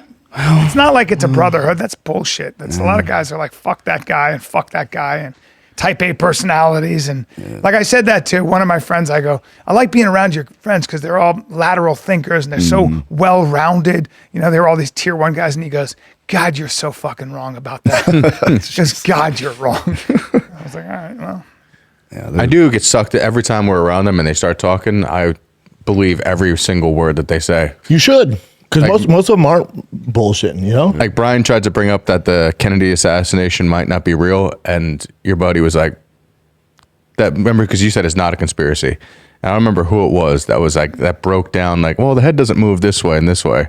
yeah, they know No, the but shit I had another guy who was like, we were talking about ballistics on the podcast, and he called me up and he goes, of the Kennedy. you guys don't know shit about ballistics or what a head does, so shut the fuck up. Yes, it happens sometimes like that, and sometimes and I was like, okay, sorry. I don't know. I'm not that into the Kennedy assassination. I have no idea. Like people are so obsessed with that. I'm like, okay, maybe, I love it. maybe, I love it. could have been. Most signs point to that it's could have been. Yeah. That's All right, one Jim, of what the do you few got? that I believe. Oh, of Those course. Yeah, if you don't, I mean, what do you got, Chinster? At Marathon gas stations, every stop is the start of fun.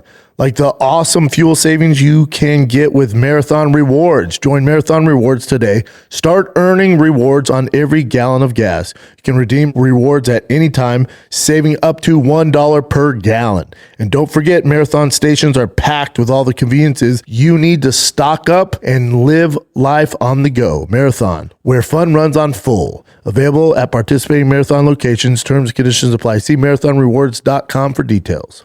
Guys, Fighter and the Kid is brought to you by Progressive Insurance. Do you ever think about switching insurance companies to see if you can save some cash?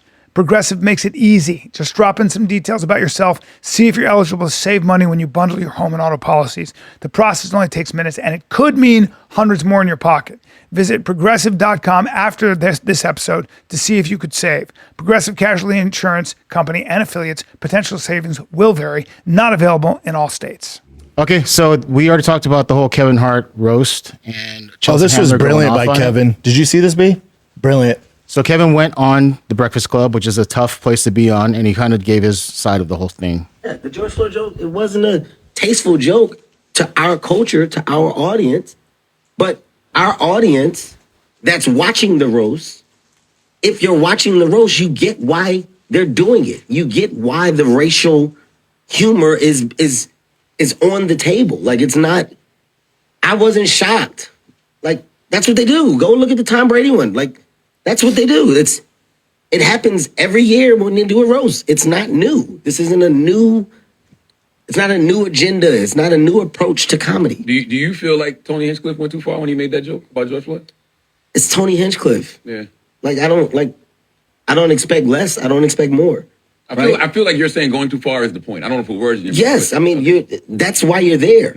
And I hate to say this, but I'm going to because we're being honest. People are talking about that joke.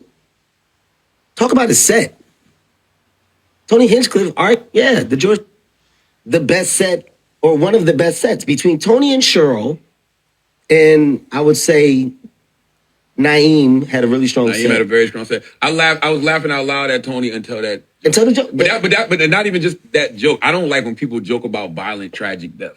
I like Pete said, and then I was like, why you had to say about Charlie Kirk? Pete had a great set too. Pete had a Charlie Kirk joke in there. Yeah. Like, would I tell those jokes? No. But do I get why they're being told? Yes. Like, I'm not looking at Pete crazy. I love Kevin so I'm not much. looking at Tony crazy. Like, that's what I know what you're going to do. It's a fucking I know roast. your style of comedy. Did you see the interview that I did with Terrence Floyd, George Floyd? He goes, no. So he said, no, that's look. That's fine. He goes, then I'm never going to watch it. Even now that you told me, I'm not going to go back. No, because he's a fan. I just want to make it clear. Double down. My time. Like, I'm never doing that. The best set. Anyway, the main point is like it's not coming out of my mouth. It's like them, doing their thing. I'm producing this thing, and just it is what it is. They know what they're getting into. It's a we all know what roast. we're getting into. Yeah. There's nothing cornier than when someone's critiquing comedy and they say, "Well, I don't like." Well, that's you. That's comedy is very subjective. I think it's great. I think it's a great conversation. I think overall, it would, if people didn't raise objections, then Tony wouldn't be Tony. Like it's part of the whole expression. Like some of that shit makes me uncomfortable. I don't like roasts. I get uncomfortable. I'm like, I think it's all funny. and some people love it. I never That's not do. your style. I'm not. I can't. I don't like it. But it's great, and I support it because it's great. And if you don't have people that go, "What the fuck," then it ain't a roast. I mean, that's called controversial shit.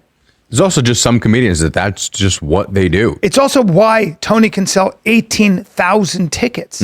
Say whatever you want. He can sell 18,000 tickets. Shane Gillis is playing to, say it with me, football stadiums. So somebody seems to like it. Yeah, Shane Gillis is funny as shit. Yeah. Right. I like it. He's also a great guy. Yeah. Tony's also a super sweet person. Like if you actually know him, he's a good sweetheart.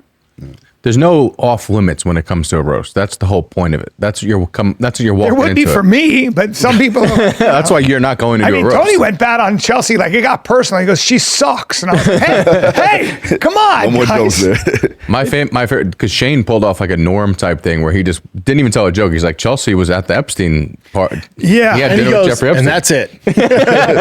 He goes, no. He goes, look it up. She was there. He goes, "Chelsea's a Zionist." It was Not such a saying it's Norm good or bad, I'm Macdonald just thing. saying. That's even funnier when they just go, Yeah, he's like, no. He's like, Right? that's the joke. She was at the Epstein Yeah. dinner. hilarious. No Which is punchline. hilarious. Yeah, he's saying, that's it.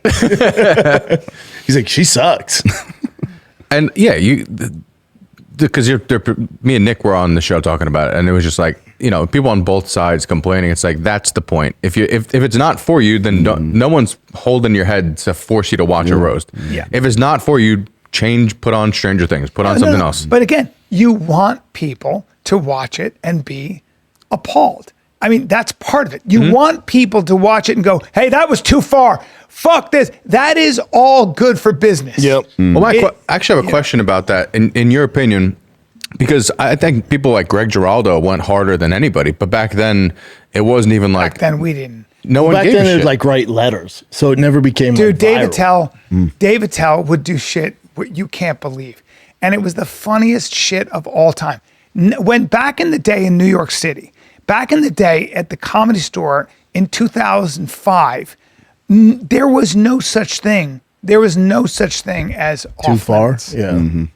I mean, Do you think people got more sensitive, or people just looking through everything with the social media political gave people a lens? platform to be professionally offended, gave people a community to be offended. Because with. the people got upset in 2005. They just didn't have an outlet. So they're just louder bloggers. People blame Yeah. Obama and say, And they no, get attention. It's technology. After 2015, I think it was 2015, when everybody had an iPhone, everybody had a social media account, you can track where people started to cordon off into tribes. And it became, you were learning in school that the United States was an unjust world. And so people would just look at that. And that was their community. The other community is like, no, 1776, 1619. It just broke into these little tribes. So.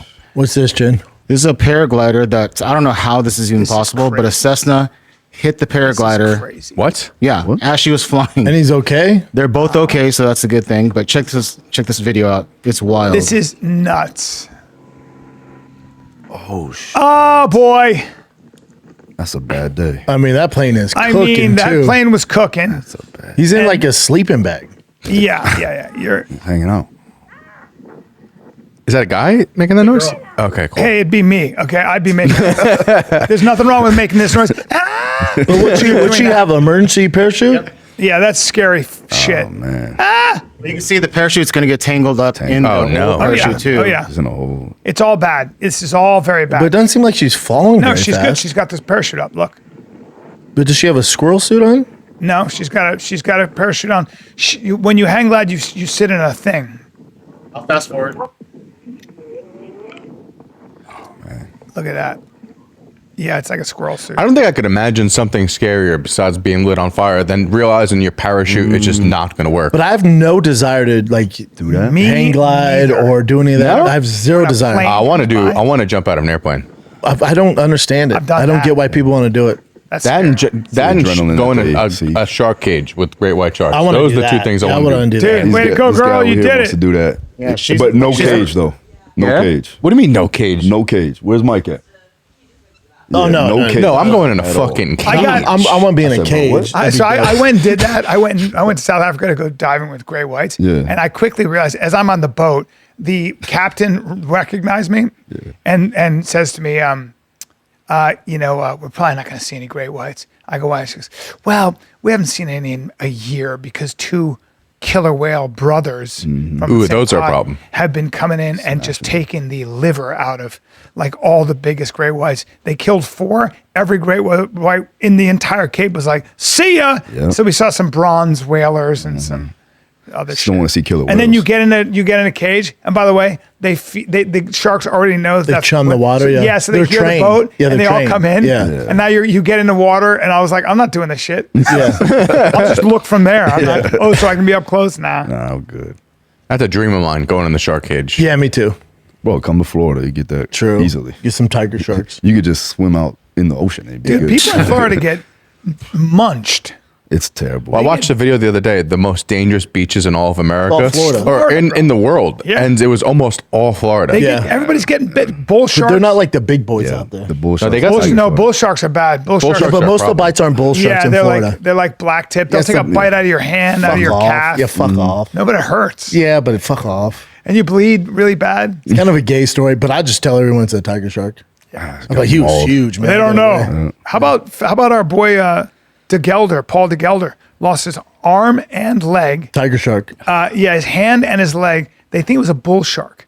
He looks down. He feels a sawing on his leg. Looks down. He just sees a black eye, and he goes, "Oh, this is everybody's worst nightmare." Say a black guy? He goes, "No," and he goes, a black guy a black gnawing guy, on yeah, his a black guy, a black guy with a saw dressed up like a bull shark. 3 hours. They thought it was a bull shark. It was just a black Racist guy. son of a bitch. It's a black guy chewing on Dude, his black leg. guys don't swim. And then went through his arm. Except for Goggins. But he sees this Goggins. big black doll eye, and this thing is chomping on. It's sideways. It went, and it's this way, and he's just going, "Oh, there goes my leg."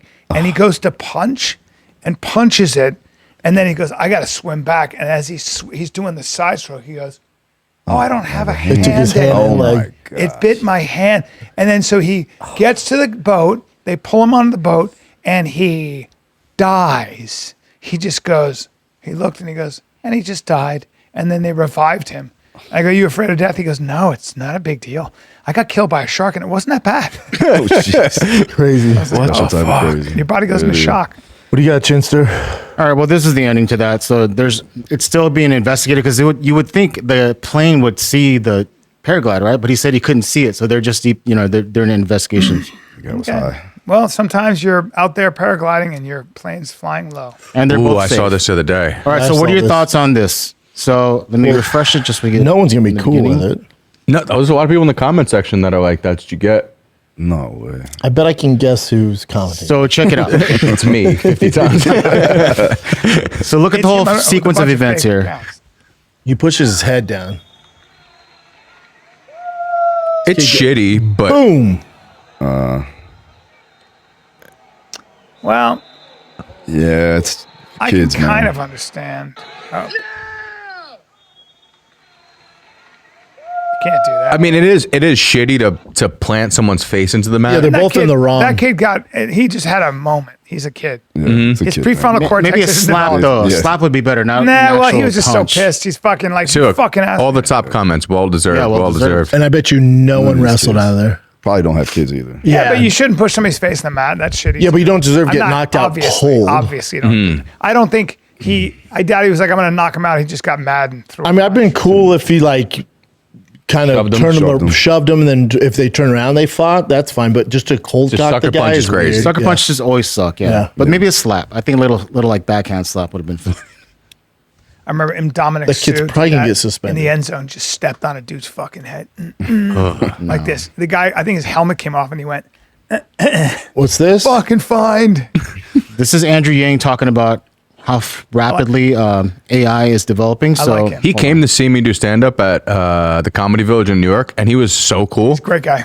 Yeah, he's like a down earth, freaking. He loves watching super stand-up. smart businessman. Yeah, that's cool. All right, so listen to what he says here.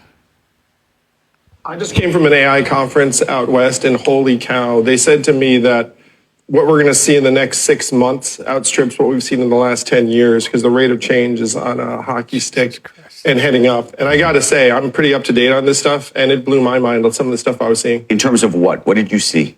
Well, there was one company that is selling autonomous coding for enterprises to big businesses, and their revenue is up 100-fold in the last 12 months. So if that continues, it's going to eat a lot of the tech budgets from major corporates that used to go to humans. And so you're That's a big problem out here already. Employment of recent computer science graduates fall off a cliff from a lot of programs. If you rewind, 4 years ago, what would we tell young people for a secure career, learn to code? And now the opposite of that is true. So where are you on jobs long term? Look, Dario Amodei, the CEO of Anthropic, laid it out very clearly, and he's been doing so repeatedly. He's saying we're going to automate away up to 50% of entry-level white-collar jobs in the next several years, and I believe him. The easiest people to fire are the people you haven't hired yet, which again is why you see the hiring of recent college graduates heading down, and the underemployment rate over 50%. The unemployment rate among college graduates is now the same or higher than non-college graduates for the first time in history. Yes, I don't know what's going to happen with the future. It's not good. Coding was the way to make money, and it was like the biggest thing. It's a big problem in Austin. Like where I live in my neighborhood, everyone's tech, and they're all like, "Oh, dude, we've laid off in the past 3 months 50%." It's such. He's like, because we can just use AI. So I'll give you an example. Like I know a guy who has a company, and they did a photo shoot right in Mexico City, and then they did a photo shoot in another city, and they used models and show their clothes. None of it was real, and you can't tell. So what would have cost $1 million, $500,000 for a company? What would have employed probably would have employed 7 models? No, it would have employed way more. It would have employed 100 people for a shoot like that back in the day. Is now done by one guy on his computer in 20 minutes. Yeah. And it's like, okay, all right, so that business is dead. Not good. So they just did a huge movie. I think it was with Ryan Gosling. He walks upstairs. He walks up the stairs into his private jet, and then that's part of the scene. Well, there is no private jet. It's AI. There's no private jet. So the businesses that relied on Hollywood, renting jets, renting studio space, set design, like it's all out the window. Millions of people. Music too. Yes. Music. Yep. And now it's like we don't need any of that. Thanks. Yeah. Well, have you seen how where many are we headed? Like Spotify top musicians that are coming up that are just pure AI music, I know. Yeah. and they're trying to just name them like It's not good. like they'll call them the trio, problem is whatever, it's good to make it fucking sound more music. human. That's the problem. It is. Using in major motion pictures. Yeah. Like instead of Well, $40,000. the first thing that I've noticed as somebody who's in this ad business stuff is that nobody wants to be sold to with AI. Everybody goes, fuck off. The problem is now you don't know if it's AI. Yeah. And this is in the past 3 months. You do not know. You cannot tell anymore. Yeah. Well, have you seen the difference in just, what was it, 2021, the Will Smith eating spaghetti till now? Did you ever see the Will Smith? Chin, if you could pull that That's up. crazy. Boys, Just the I difference got a meeting at 1. So you guys finish? Yeah. You got Reedsby? Yeah, I got you, buddy. All right. You guys watch Will Smith fake slapping somebody? No. Great to meet you, brother. Spaghetti. Yeah. Yeah, we'll be in contact. Yeah, for sure. For sure. O'Reilly Auto Parts, guys. If you need auto parts, they are your one-stop shop. If they don't have it in store, they got it online, okay? They got friendly staff. They got knowledgeable staff. You can test your battery for free in or out of your car. If it needs to be replaced, they'll help you find just the right battery for your vehicle. Need your windshield wipers replaced? I actually do. A brake light fix or a quick service, they will help you find the right part or point you to the nearest local repair shop for help. Whether you're a car aficionado or an auto novice, you will find the employees at O'Reilly Auto Parts are knowledgeable, helpful, best of all, friendly. Stop by O'Reilly Auto Parts today. Visit O'ReillyAuto.com/fighter. That's O'ReillyAuto.com/fighter. At first, I didn't think it was real. I woke up to this blinding light, and I was transported to another place. Pluto TV. Then I heard a voice. Come with me if you want to live. There were thousands of movies and shows, and they were all free. The truth is ours. It's just so beautiful. On Pluto TV, free streaming of Terminator 2, Fringe, Arrow, The 100, and The X-Files may cause excitement, loss of sleep, and sudden belief in extraterrestrials. No credit cards or alien encounters necessary. Pluto TV. Stream now, pay never. Creatives, though, are going to be still in high demand. You need to be able to create. You know what I'm saying? But AI will definitely be the tool to get you started on that. So here's the before and after. That's what it used to look like. AI trying to make Will Smith eating spaghetti. 2023, AI couldn't even get hands right. 2024, faces improved, movement smoother.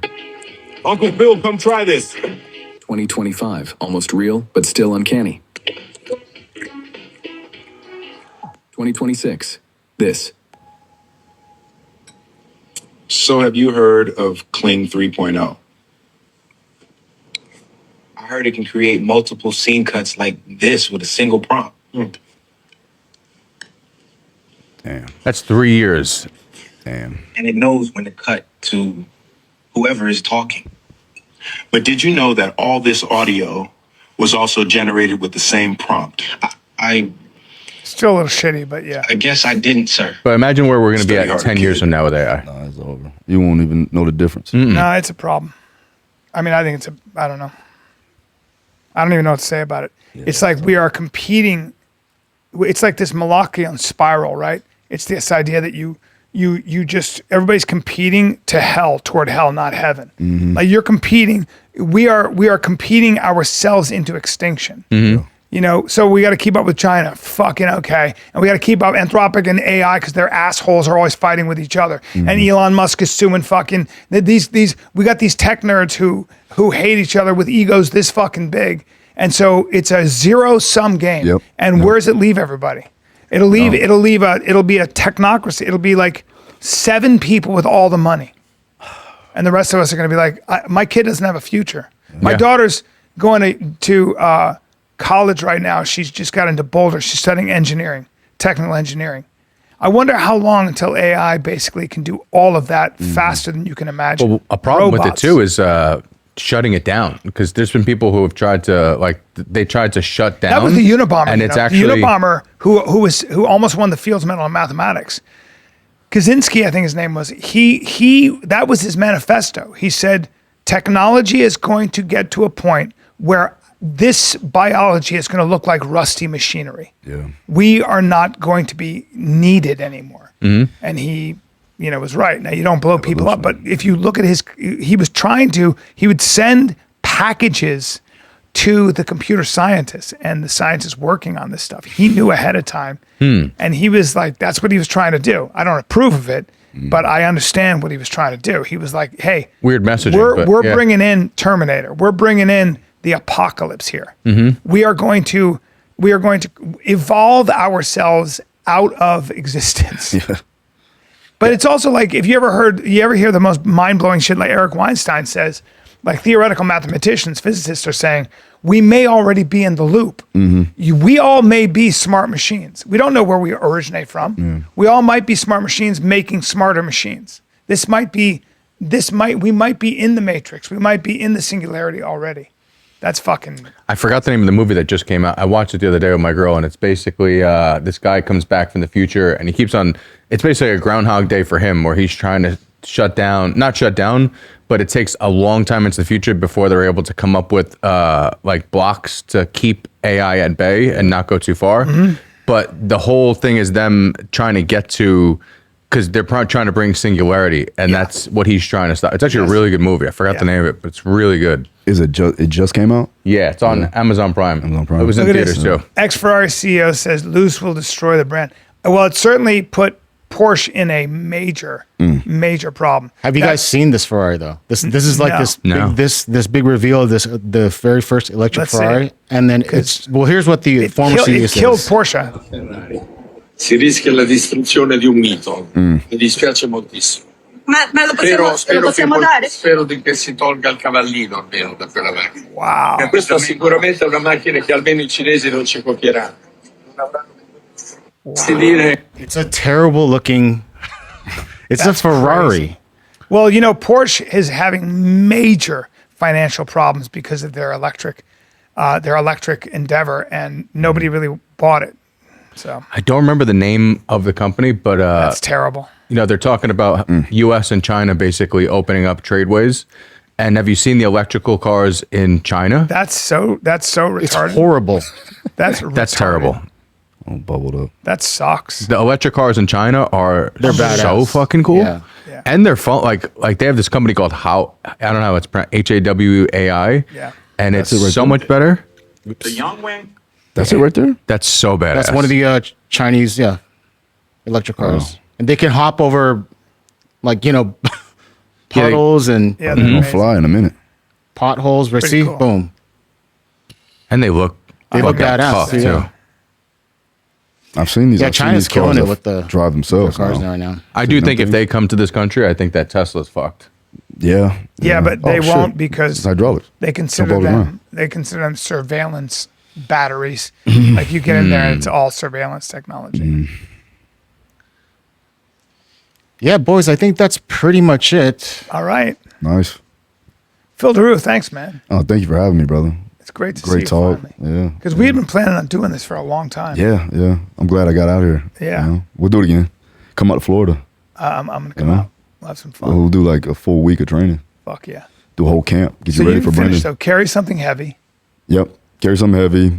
Farmer's grip work. carry? Yeah. So basically climb, crawl, run, jump, and if you can, sprint. Really? Yeah. And you'll be set. It's a lot, dude. It's a lot. Let me all I gotta program it. do Let me is program it for you. Climb, crawl. You can crawl to the climb. Fuck am I going to crawl? You can jump off, land. I got to climb, crawl, jump, run, and then sprint. That's a lot of shit. That's literally American Ninja Warrior.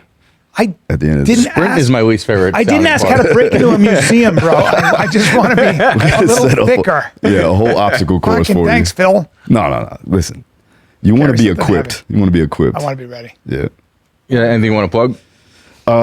Marek Health. Marek Health has been, phenomenal. Their telemedicine company. I am the new director of performance for them. Damn. Go check them out. I've heard good things about Marek. Yeah, me too. Yeah, we got the co-founder right there. No shit. Oh, well. There he is. What made you come over here for a sec? What made you what was it about Marek Health? How'd you found it?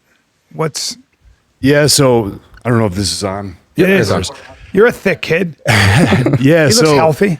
So Derek, More Plates, More Dates. Yeah. Him and I founded this company at the end of 2020. Really what our goal, if you follow his background and what he's talked about his whole life, we have similar upbringings or interests. Really what we wanted to do is create a company we wished existed for ourselves. And that was the high level, non-dogmatic approach to medicine. Where is that line of performance versus the risk that you can cross over? Oh yeah. There wasn't meaning because I know Derek is a pro enhancement, but he knows his shit. Sure, it's all about risk tolerance, and value proposition for yourself, right? And getting expert medical guidance. So that's what we provided with Marek. Wow. Yeah, I have a couple of friends that have been using it for years, and they love it. Oh, that's great to hear, man. Yeah, a lot of my friends that are into lifting, they were, because there's so many actual clinics out there that you don't know what you're going to get, but with Marek, I feel like that's like the gold standard when it comes to performance enhancing clinics. I appreciate that. I mean, for us, the real value proposition is the expert consultation and care that you receive. So many of these companies, we all use the same tools and widgets. Maybe those are medications, maybe those are supplements. But for us, the goal is to have guidance. So if you work with a financial wealth firm worth their salt, they're going to be planning for you day one for your estate and your death. So we plan to be like a health span management company. We want to work with people one-on-one, periodize their programming with medications. And now we're launching into a new venture with Phil, who I'm super excited about for the performance division. This is where we actually bring the physical assessments to life, and we pair it with the medicine and lifestyle interventions that we do well at Marek. Damn. You also have top doctors. Unlike some places, you'll have just a guy with Look at this. a sleeveless shirt. Be Hold like, on. this is what you're going to get. You know, like Optimizing your testosterone, hair loss prevention. This is fucking very good for me. I don't need to improve weight. I'm shredded. Look younger. I definitely want to look younger. Definitely. I'm gonna be honest. Yeah. And I'm not because it's just about show. to be a glaze. I'm gonna do something. For you. You look good, brother. You look good. For 60 years old. Lean and mean. I didn't. Yeah. 59. I've seen bust some his balls a 60-year-olds. lot. I bust his balls a lot, but he does look great, and he has a lot of energy. I'll tell you. So you know, a good friend of mine, Boss Rutan, Yeah, love Boss. 63. No, Boss is my age. I think Boss is 60. Yeah. No, Kevin is 60. I'm not on age, Kevin. James, KJ. Kevin James, yeah. Yeah. I looked at them. I said, listen, at your age, as long as you stay healthy, as long as you stay moving like you're doing, Yep. you'll be good to go. I'm just a believer in that. Like I'll do that Aerodyne bike. Yeah. And it's a nightmare. Every time I look at it, I go, I'm like, it's like getting into a cold plunge. I'm like, I know I'm going to torture myself and I fucking hate it. But then I'm really glad. Every time I go to jiu-jitsu, every time I go roll with these fucking monsters, I'm like, I'm too old. Don't do it. It takes me a half hour to warm up. They're laughing at me. But then I'm so glad I did. Because I got, my wife is like, hey, you have marks on your face and you're old. What are you doing? I'm like, I'm an idiot, and I'll always be an idiot. Yeah, and you know that when you're doing it, there's no other thing that you're thinking about. No, right? Nope. But you also clean yourself. Like there's something about exhausting yourself physically that and it was just the small amount of testosterone that got me back to where I was feeling great. Now, if you guys could help me with my fucking hair. That's you know what I'm saying, specialty. bro? So obviously our brand has to be. Funny, he pulls out a wig. There's no hair system. There's no hair system. There's no hair system. No, we've got options, man. Be happy to help you out. All right. But I'm happy to hear that, man. I appreciate all the compliments. I mean, that's the most exciting thing for me. I've been in this space for about 12, 13 years, and it used to be Jose Canseco, baseball, bad. And this industry looks pretty damn good, though. Yeah. You ever see Jose Canseco in person? He was a monster. Let me say it. He's a beautiful man. Okay? And I don't use that expression. Fabio. He's 6 foot fucking everything. And beautiful. Okay? He's got not hair. He has a fucking mane. It's a mane. It's a horse tail. That's 100%. Yeah. That could be you, man. Let's get those locks flowing. I got to get a different mom.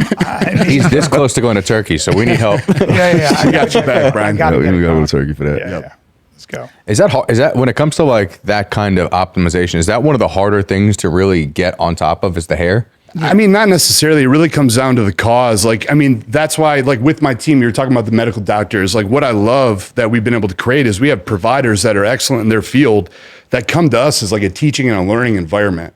But when it comes to the hair, like why you really should be working with Bill somebody. Maida, that guy's great. I'm sorry to interrupt. Maida is amazing. He's great. Yeah. Great partners. I mean, but yeah, it's one of those things you just need an expert eye and some diagnostics to evaluate what is the cause potentially. Sure. It's not always just DHT, right? There's other things going on. Could be thyroid issues. There's a lot. So you should definitely get assessed. Even the DHT inhibitors, if you don't need that, it can cause some unnecessary pain in some individuals. And raise your estrogen levels, and you'll start crying for no reason. Yeah, I mean, it's your androgen. That's what makes men men. Yeah. So it can be used safely, but that's what a team like ours is. Oh, I was crying at fucking music. Okay, dude, in my car on the way to the mothership.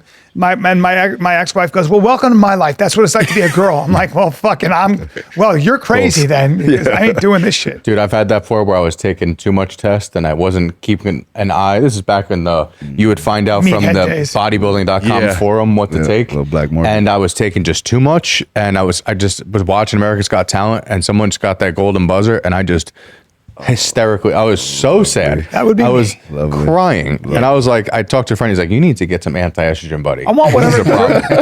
Daru looks good. How old are you? 37. Yeah, you're good. You're good. Thank you, sir. shape. Appreciate it. Getting there. Shape. Strong. That's an old photo. We got to change that. Get the updates. You're looking off to the side. Yeah, that's a top team photo right there. I like that you're not looking at the That guy in the middle, John Jewett, is totally natural. He's an amazing guy. I'm Great sure he is. I educator. can see the Yeah. veins in his out, like on this part of his forearm. So congratulations. He's got an extra forearm. Yeah, that's great. All right, man. Well, thanks, brother. Yeah, thanks for having me. Shout out to Marek and I appreciate Phil. it. And that was great. Appreciate you. We appreciate you guys. Now we're gonna do some no leg day. This is the Fighter and Kid. We're out. You're doing no leg day with Phil. Yeah, he's gonna kill us. I can't wait. You're not gonna be able to sit down. No. No. We haven't done The a leg first episode. ever leg episode. What's the most you've squatted? Are you a strong? Are you a In competition, I squatted 610 in sleeves. So how about deadlift? Same, about 605. It's too much. Too much weight. That's retarded. The quads. That's retarded. That's crazy. Yeah. It doesn't matter how much you squat. When you got quads like that, you should always be in hot pants. I can't believe you didn't. I was going to for you. I was going to do. I would only wear 6-inch. All of us would. 5-inch. You got to wear the 5. Yeah, 5. You go 5. Yeah. You got the Nike 5-inch, man. Yeah, That's what I nobody got here on. except for him has a long femur bone. Yeah. So when you got a short femur bone, you got to go right below the balls. Yeah. Right. And if something shoots out, if it looks like a little baby bird sitting on your leg, you're okay. It's just chewed gum, man. It's just, that's my joke. I was just talking about that. That was my joke last night. I was talking about when Samoan put me on his fucking shoulders against my will, and my waterlogged, terrified penis was mashed against his impossibly thick brown neck. And I go, I was like, it looks like a piece of chewed gum. Fuck. Chewed bubble gum, baby. Wait, where'd you come up with that? Because that's just a thing from back home. I came up with that just now. So now I'm being derivative. I heard gum in the hedges. Oh, fuck. All right. Well, I crushed last night. Hello. Thanks. That's the mothership telling me how great I was. Good. All right. Thanks, guys. Appreciate it. Appreciate it, guys. Thank you. Yeah. Thanks, boys.